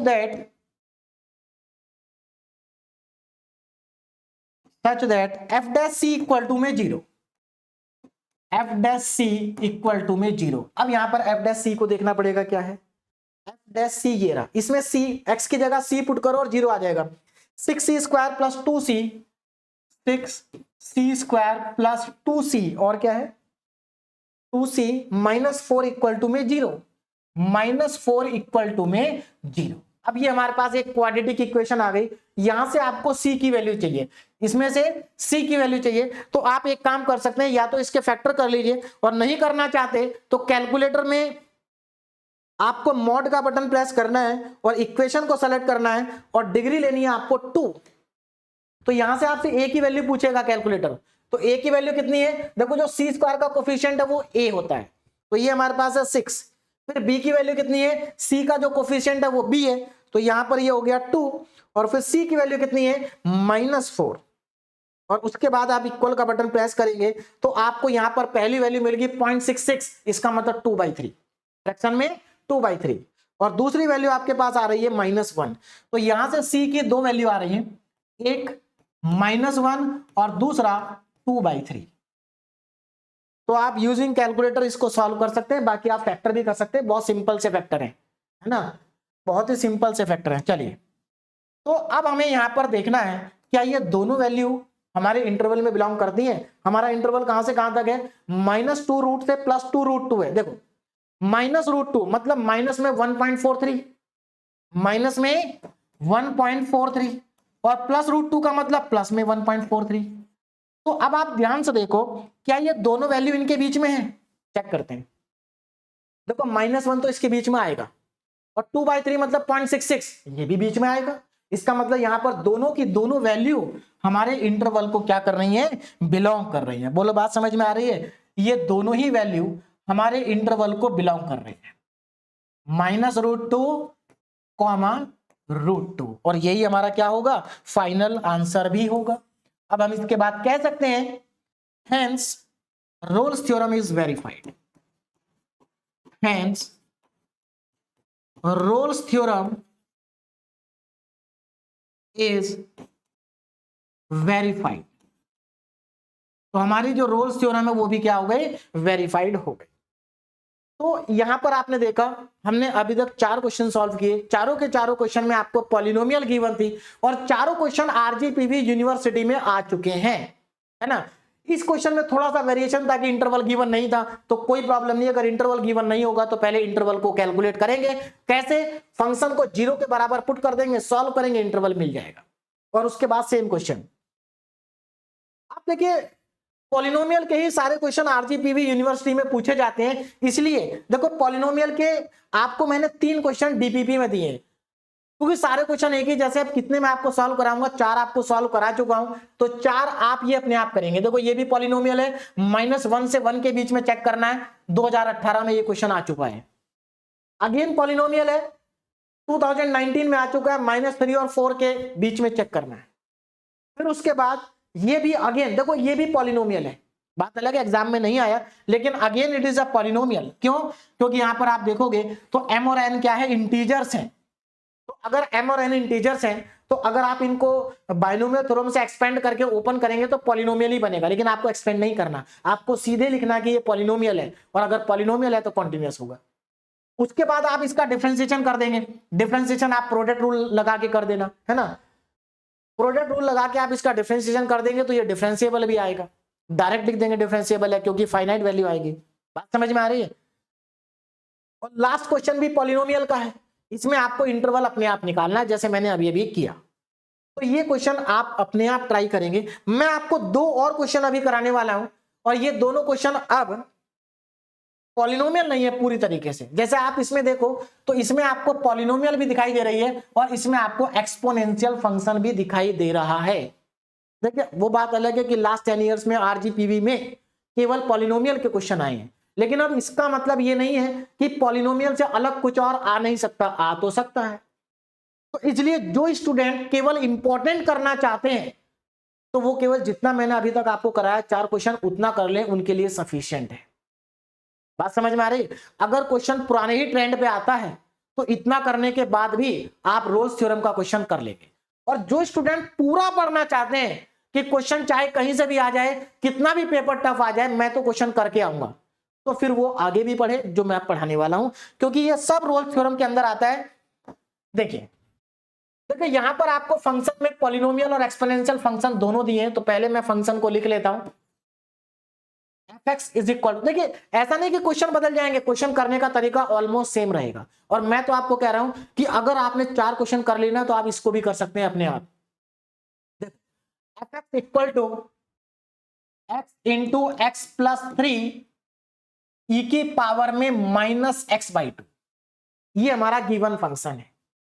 अब इसको थोड़ा सा मैं मल्टीप्लाई करके लिख लेता हूं। देखो ये जो x है ना, इसके साथ मल्टीप्लाई कर दो क्योंकि पोलिनोमियल ही है, तो 2 पोलिनोमियल की जगह 1 पोलिनोमियल बना लेते हैं। तो अंदर अगर आप इसको मल्टीप्लाई करोगे तो ये आ जाएगा एक्स स्क्वायर प्लस 3x और इंटू में e की पावर माइनस एक्स बाई 2।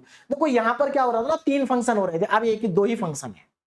बोलो बात समझ में आ रही? अब देखो यहां पर जरा ध्यान देना, यहां पर एक्चुअल में क्या हो रहा है, ये फंक्शन हमारा कॉन्टिन्यूअस है, इसका रीजन बताएंगे क्यों। देखो इस फंक्शन में 2 फंक्शन आपको दिखाई दे रहे हैं, एक पॉलिनोमियल और एक एक्सपोनेंशियल फंक्शन।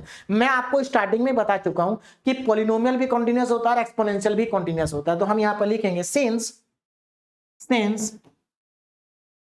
ध्यान दीजिएगा लैंग्वेज पे, since polynomial function, since polynomial function, since polynomial function as well as exponential function. भाई e की पावर है माइनस एक्स बाई 2 का मतलब एक्सपोनेंशियल फंक्शन। तो since polynomial function as well as exponential function, polynomial function and exponential function is continuous. मतलब भाई हम जानते हैं कि पॉलिनोमियल फंक्शन भी कॉन्टिन्यूअस होता है और एक्सपोनेंशियल फंक्शन भी कॉन्टिन्यूअस होता है, एंड द प्रोडक्ट ऑफ, और देखो मैं आपको स्टार्टिंग में बता चुका हूं कि 2 कॉन्टिन्यूअस फंक्शन का प्रोडक्ट भी कॉन्टिन्यूअस होता है। तो हम यहां पर क्या लिखेंगे, since polynomial function as well as exponential function is continuous and the product of 2 continuous function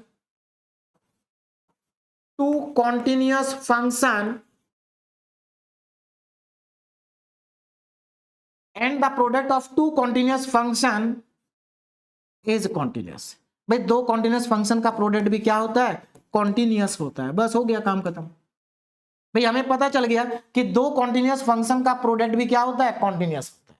clear है? तो अब हम यहां पर लिख सकते हैं, इसका मतलब ये हुआ, this implies that fx is continuous, fx is continuous on close interval -3, 0।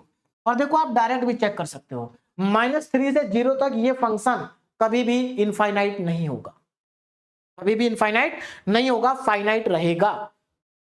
इसका मतलब गिवन फंक्शन क्या है, कॉन्टिन्यूअस है। अब चलते हैं डिफरेंशिएबिलिटी को चेक करते हैं। डिफरेंशिएबिलिटी के लिए आपको गिवन फंक्शन को एक बार करना पड़ेगा डिफरेंशिएशन। तो इसको मैं डिफरेंशिएशन करने जा रहा हूं, ध्यान से देखो जरा। देखिए 2 फंक्शन है, प्रोडक्ट रूल लगाएंगे, है ना, प्रोडक्ट रूल लगा देंगे। F dash X is equal to, देखो पहला फंक्शन ये है, पहले फंक्शन को छोड़ देंगे एक्स स्क्वायर प्लस 3x और दूसरे का करेंगे डिफरेंशिएशन। तो इसका जब आप डिफरेंशिएशन करेंगे तो e की पावर में माइनस एक्स बाई 2 का e की पावर में माइनस एक्स बाई 2 होगा। उसके बाद क्योंकि चेन रूल लगाना पड़ेगा तो माइनस एक्स बाई 2 का माइनस का 1/2 हो जाएगा। देखिए डिफरेंशिएशन के बेसिक फॉर्मूलों की वीडियो मैं बना चुका हूं, उसको एक बार देख लेना, उसके बाद आपको फॉर्मूलों को लगाने में कोई दिक्कत नहीं आएगी ना।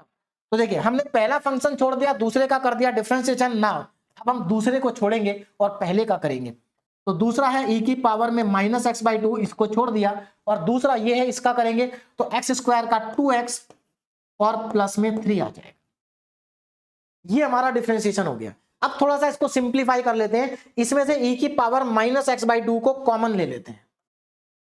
तो एफ डैश एक्स, इसमें से e की पावर माइनस एक्स बाई 2 को कॉमन ले लीजिए, बचेगा क्या, यहां पर बचेगा एक्स स्क्वायर प्लस 3x और ये -1/2 भी मल्टीप्लाई होगा, है ना। तो यहां पर मैं इसको लिख देता हूं अपॉन में -2। बोलो बात समझ में आ रही है ना। तो x square plus 3x upon में -2, या इसको आप ऐसे लिख सकते हैं, माइनस को ऊपर भी लगा सकते हैं। देखो माइनस साइन को मैं पहले ले रहा हूं, minus x square plus 3x upon में 2 प्लस, यहां पर देखो e की पावर माइनस एक्स बाई 2 मैं कॉमन ले चुका हूं, तो ये बचेगा 2x प्लस 3, ये आ जाएगा। बोलो बात समझ में आ रही? इसको और सिंप्लीफाई करेंगे, अभी इसको और थोड़ा सा सिंप्लीफाई करेंगे। देखो ना, F dash X is equal to, देखो यहां पर इन दोनों का एलसीएम कितना आएगा, 2 आएगा, तो e की पावर में माइनस एक्स बाई 2 बाहर है, और ब्रैकेट के अंदर मैं एलसीएम ले लेता हूं, एलसीएम आएगा 2, कितना एलसीएम आएगा, एलसीएम आएगा आपके पास 2, ये लीजिए। ऊपर क्या आएगा, देखो ये जो माइनस है इस ब्रैकेट में अंदर मल्टीप्लाई हो जाएगा, तो माइनस का एक्स स्क्वायर माइनस 3x, इधर क्योंकि मैंने 2 एलसीएम लिया तो ये 2 का बन जाएगा 4x और ये 6, तो 4x प्लस का और प्लस का बनेगा 6, और सिंप्लीफाई करें इसको, तो f dash x is equal to e की पावर में माइनस एक्स बाई 2, और ब्रैकेट में देखिए कितना बचेगा, माइनस का एक्स स्क्वायर, ये प्लस का x बचेगा और प्लस का c बचेगा और अपॉन में बचेगा 2, ये आ गया हमारा सिंप्लीफिकेशन के बाद ना। अब जरा चेक करो, क्या ये फंक्शन f डैश x कभी भी ओपन इंटरवल में -3 से 0 के बीच में कभी भी इनफाइनाइट होगा क्या? कभी नहीं होगा, है ना। आप कुछ भी पुट करो कभी नहीं होगा। इनफाइनाइट तब होता है जब हमारा फंक्शन डिनोमिनेटर में चला जाता है, डिनोमिनेटर में 0 बन जाता है ना, वरना फाइनाइट इंटरवल में कभी भी फंक्शन इनफाइनाइट नहीं होगा। तो यहां पर हम लिखेंगे since f dash x is exists, since f dash x exists, f dash x exists for all x belongs to open interval -3, 0। देखिए यहां पर हम ऐसा नहीं कर सकते कि हम यहां पर लिख दें कि हमारा जो फंक्शन है वो पोलिनोमियल और एक्सपोनेंशियल है इसलिए डिफरेंशिएबल भी होगा, ऐसा आप यहां पर नहीं कर सकते। क्लियर है ना? चलिए अब इसको चेक करते हैं जरा। हाँ, तो ये हमारा क्या एग्जिस्ट करेगा, इसका मतलब ये हुआ कि जो हमारा गिवन फंक्शन है एफ एक्स वो डिफरेंशिएबल होगा। F x is differentiable on open interval -3, 0। तो देखो हमारी दो कंडीशन तो सेटिस्फाई हो गई ना। तीसरी को चेक करते हैं। तीसरी कंडीशन में फंक्शन की वैल्यू को कैलकुलेट करेंगे। तो सबसे पहले हम कैलकुलेट करेंगे एफ ऑफ -3। क्या करना है, गिवन फंक्शन में देखो जो ओरिजिनल फंक्शन है ये वाला, इसमें x की जगह -3 पुट करो। देखो ध्यान से देखो, अगर मैं यहां पर x की जगह -3 पुट कर दूंगा तो आंसर आएगा 0। क्यों? देखो -3 इंटू यहां पर -3 आएगा और +3 आएगा, e की पावर में -x/2। तो यहां तो सीधे सीधे दिखाई दे रहा 0 हो गया, -3 + 3 0, 0 आएगा आंसर। उसके बाद f ऑफ 0 चेक करेंगे। तो एक बात बताओ, जब आप इसमें x की जगह 0 रखोगे तो ये स्टार्टिंग में 0 आ गया, सब 0 हो जाएगा, तो ये भी क्या आएगा, 0 ही आएगा। क्लियर है? इसका मतलब ये हुआ, इसका मतलब ये हुआ, this implies that f of -3 is equal to f ऑफ 0। मतलब हमारे यहां पर तीनों कंडीशन हो गई satisfy. thus all the conditions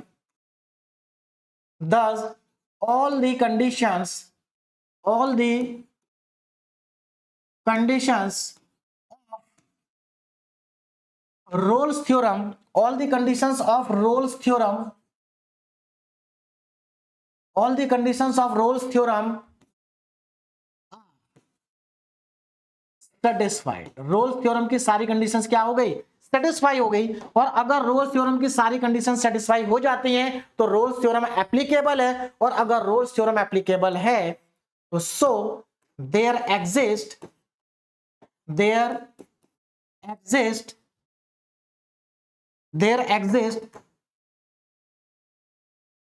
at least one real number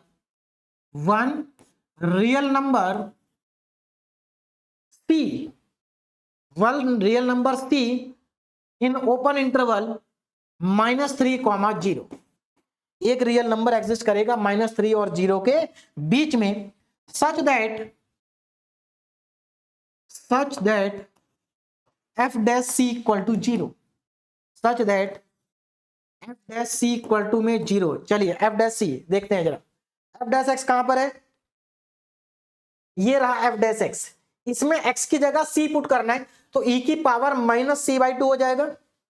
देखो जरा, e की पावर में -c/2 ब्रैकेट में -c² plus c, -c² plus c plus 6 और अपॉन में 2 इक्वल टू में 0। और हमें यहां से c की वैल्यू को कैलकुलेट करना है। देखो जरा कैसे करेंगे, ध्यान से समझिए।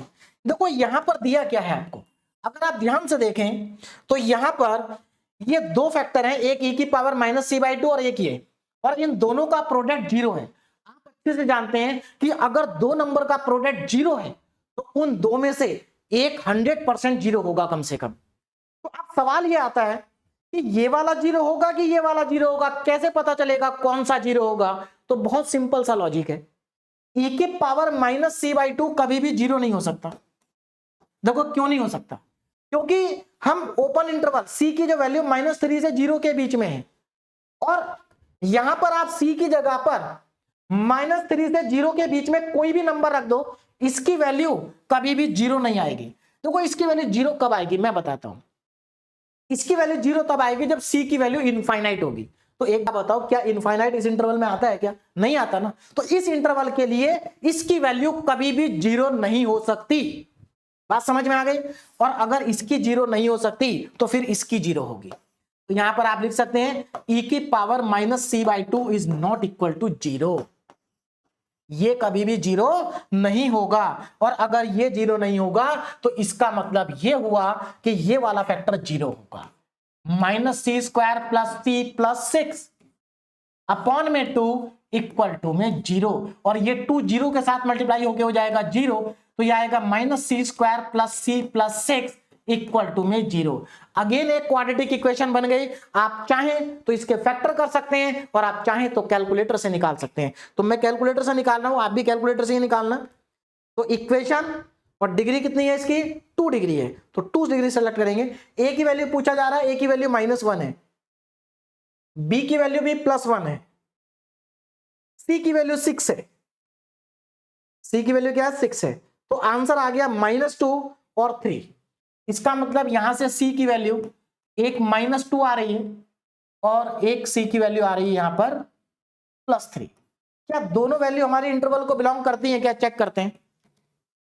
इंटरवल क्या है?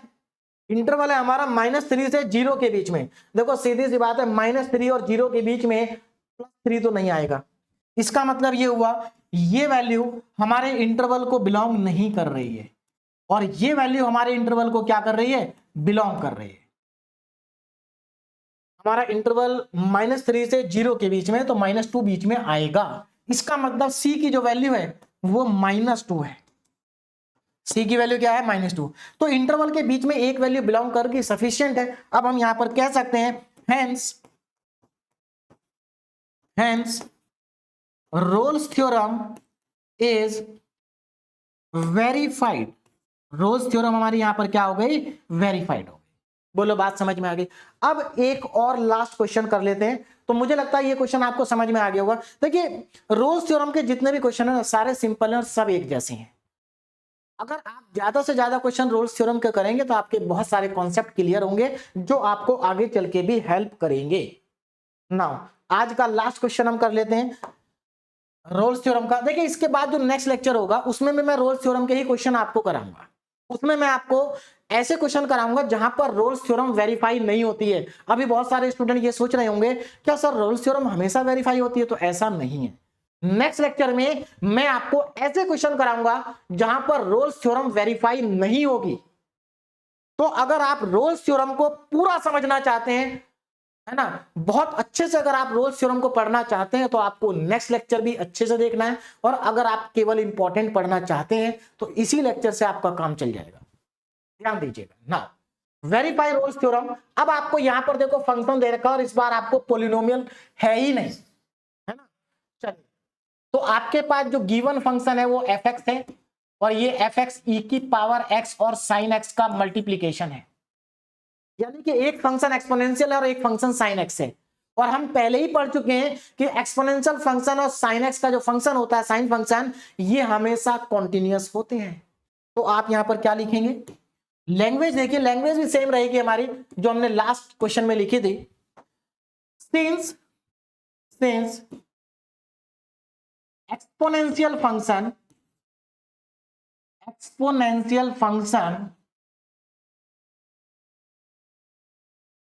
well as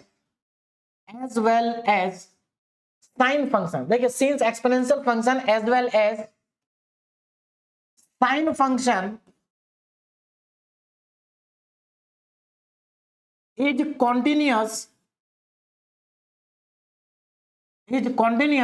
and the product of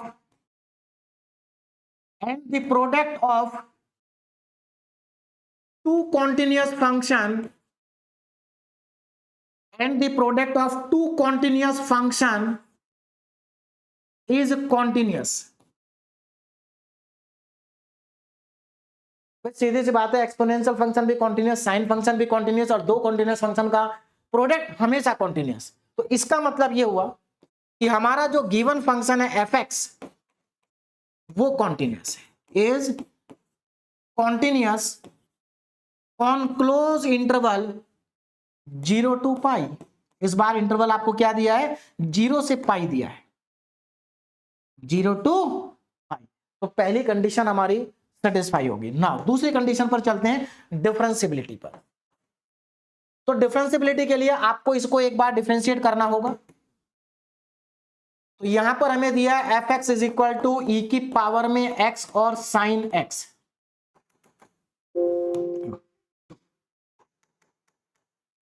ई की पावर में एक्स और साइन एक्स, दो फंक्शन प्रोडक्ट में है, आपको इनका क्या करना है, डिफरेंशिएशन करना है ना।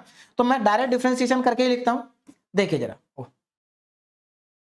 ध्यान दीजिएगा। एफ डैश एक्स कितना आएगा, देखो दो फंक्शन मल्टीप्लाई में है, प्रोडक्ट रूल लगाएंगे, पहले फंक्शन को छोड़ना है, दूसरे का डिफरेंशिएशन साइन का होता है कॉस एक्स, अब दूसरे को छोड़ना है, साइन एक्स को छोड़ना है, और ई की पावर एक्स का करना है, तो ई की पावर एक्स तो ई की पावर एक्स ही आएगा और साइन एक्स सेम आएगा। बोलो बात समझ में आ गई। इसमें से ई की पावर एक्स को मैं कॉमन ले लेता हूं, तो एफ डैश एक्स आ गया मेरे पास, ई की पावर एक्स और ब्रैकेट में बचेगा sine x plus cos x. अब जरा ध्यान से देखो, क्या 0 से पाई के बीच में कभी भी इस फंक्शन की वैल्यू इनफाइनाइट आ सकती है क्या? कभी नहीं आएगी। क्यों? क्योंकि 0 से पाई के बीच में साइन भी फाइनाइट होता है, कॉस भी फाइनाइट होता है, तो दो फाइनाइट फंक्शन का एडिशन भी फाइनाइट होगा, और ई की पावर एक्स भी फाइनाइट होता है, तो इनका प्रोडक्ट भी फाइनाइट होगा। इसका मतलब एफ डैश एक्स एग्जिस्ट करेगा, एफ डैश एक्स एग्जिस्ट करेगा for all X belongs to the open interval 0, pi, 0, pi. तो हमारी दूसरी कंडीशन भी हो गई है सेटिस्फाई। अब हम चलते हैं तीसरी कंडीशन पे। अब हम फंक्शन की वैल्यू निकालेंगे, एक बार 0 पर और एक बार पाई पे। तो देखिए 0 पर कितनी आएगी, f0। ध्यान से देखो, जब आप x की जगह 0 पुट करोगे तो साइन 0 की वैल्यू 0 हो जाएगी, मतलब e0 और साइन 0, और e0 1 होता है, साइन 0 0 होता है, तो आंसर आ गया 0। पाई पर चेक करते हैं, पाई पर तो e की पावर पाई और साइन पाई, आप सब लोगों को मालूम होगा कि साइन पाई की वैल्यू 0 होती है। देखिए एक चीज मैं आपको बता दूं, साइन एन पाई 0 होता है। साइन एन पाई क्या होता है, 0। मतलब अगर मैं n की जगह 1 2 3 4 कुछ भी पुट करूंगा या माइनस में पुट करूंगा तो सबकी वैल्यू 0 आएगी। जैसे साइन पाई 0, साइन 2 पाई 0, 3 पाई 0, 4 पाई 0, 5 पाई 0, सब 0 आते हैं। तो साइन पाई 0, इसका मतलब पूरी वैल्यू 0। इसका मतलब ये हुआ कि हमारा जो गिवन फंक्शन है, this implies that 0 is equal to f of pi. तीसरी कंडीशन भी हो गई सेटिस्फाई। तो हम यहां पर लिख सकते हैं thus all the conditions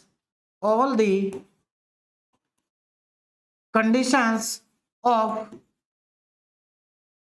Rolle's theorem, all the conditions of Rolle's theorem are satisfied since all the conditions of Rolle's theorem are satisfied, है ना। Rolle's theorem की सारी conditions क्या हो चुकी हैं, satisfied हो चुकी हैं। अब जरा मेरी बात को ध्यान से समझिए, अगर सारी कंडीशन रोल्स थ्योरम के सेटिस्फाई हो गई हैं तो इसका मतलब रोल्स थ्योरम एप्लीकेबल है। तो हम कह सकते हैं so there exist at least one real number C in open interval 0, pi such that f dash c equal to 0। अब मैं यहां पर f dash c equal to क्या कर लेता हूं, 0 कर लेता हूं। देखिए जरा, such that f dash c equal to में 0, f dash c equal to में 0। और यहां से हमें क्या मिलेगा, वापस आते हैं, ये रहा हमारे पास f dash c, ये है f dash c। इसमें x की जगह c पुट करके 0 करना है, तो यहां e की power c sin c plus cos c आ जाएगा। तो e की पावर में c और ब्रैकेट में sin c plus cos c is equal to में 0। अब अगेन सेम सिचुएशन आ गई, दो यहां पर फैक्टर हैं, एक e की पावर c और एक ये ब्रैकेट वाला फैक्टर, दोनों का प्रोडक्ट 0 है, तो दोनों में से किसी एक की वैल्यू 0 होगी।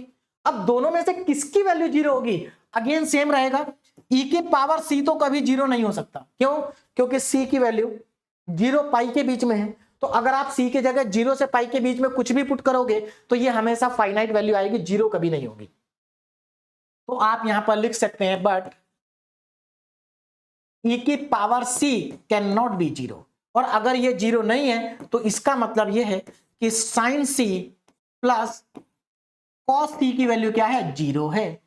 देखो देखते ही पता चल रहा है कि यहां पर c की वैल्यू क्या होगी, कितने c की वैल्यू होनी चाहिए, देखो जरा ध्यान से देखो, sin c plus cos c equal to 0 है, तो हम इसको ऐसा भी तो लिख सकते हैं sin c equal to minus में cos c, है ना। अब इस cos c को मैं sin c के नीचे ले आता हूं, तो ये sin c upon cos c हो जाएगा और इक्वल टू में -1 हो जाएगा। sin c upon cos c होता है tan c, तो tan c की वैल्यू हो गई -1। अब मुझे बताओ tan की वैल्यू -1 कब होती है, tan 45 1 होता है, मतलब tan π/4 1 होता है,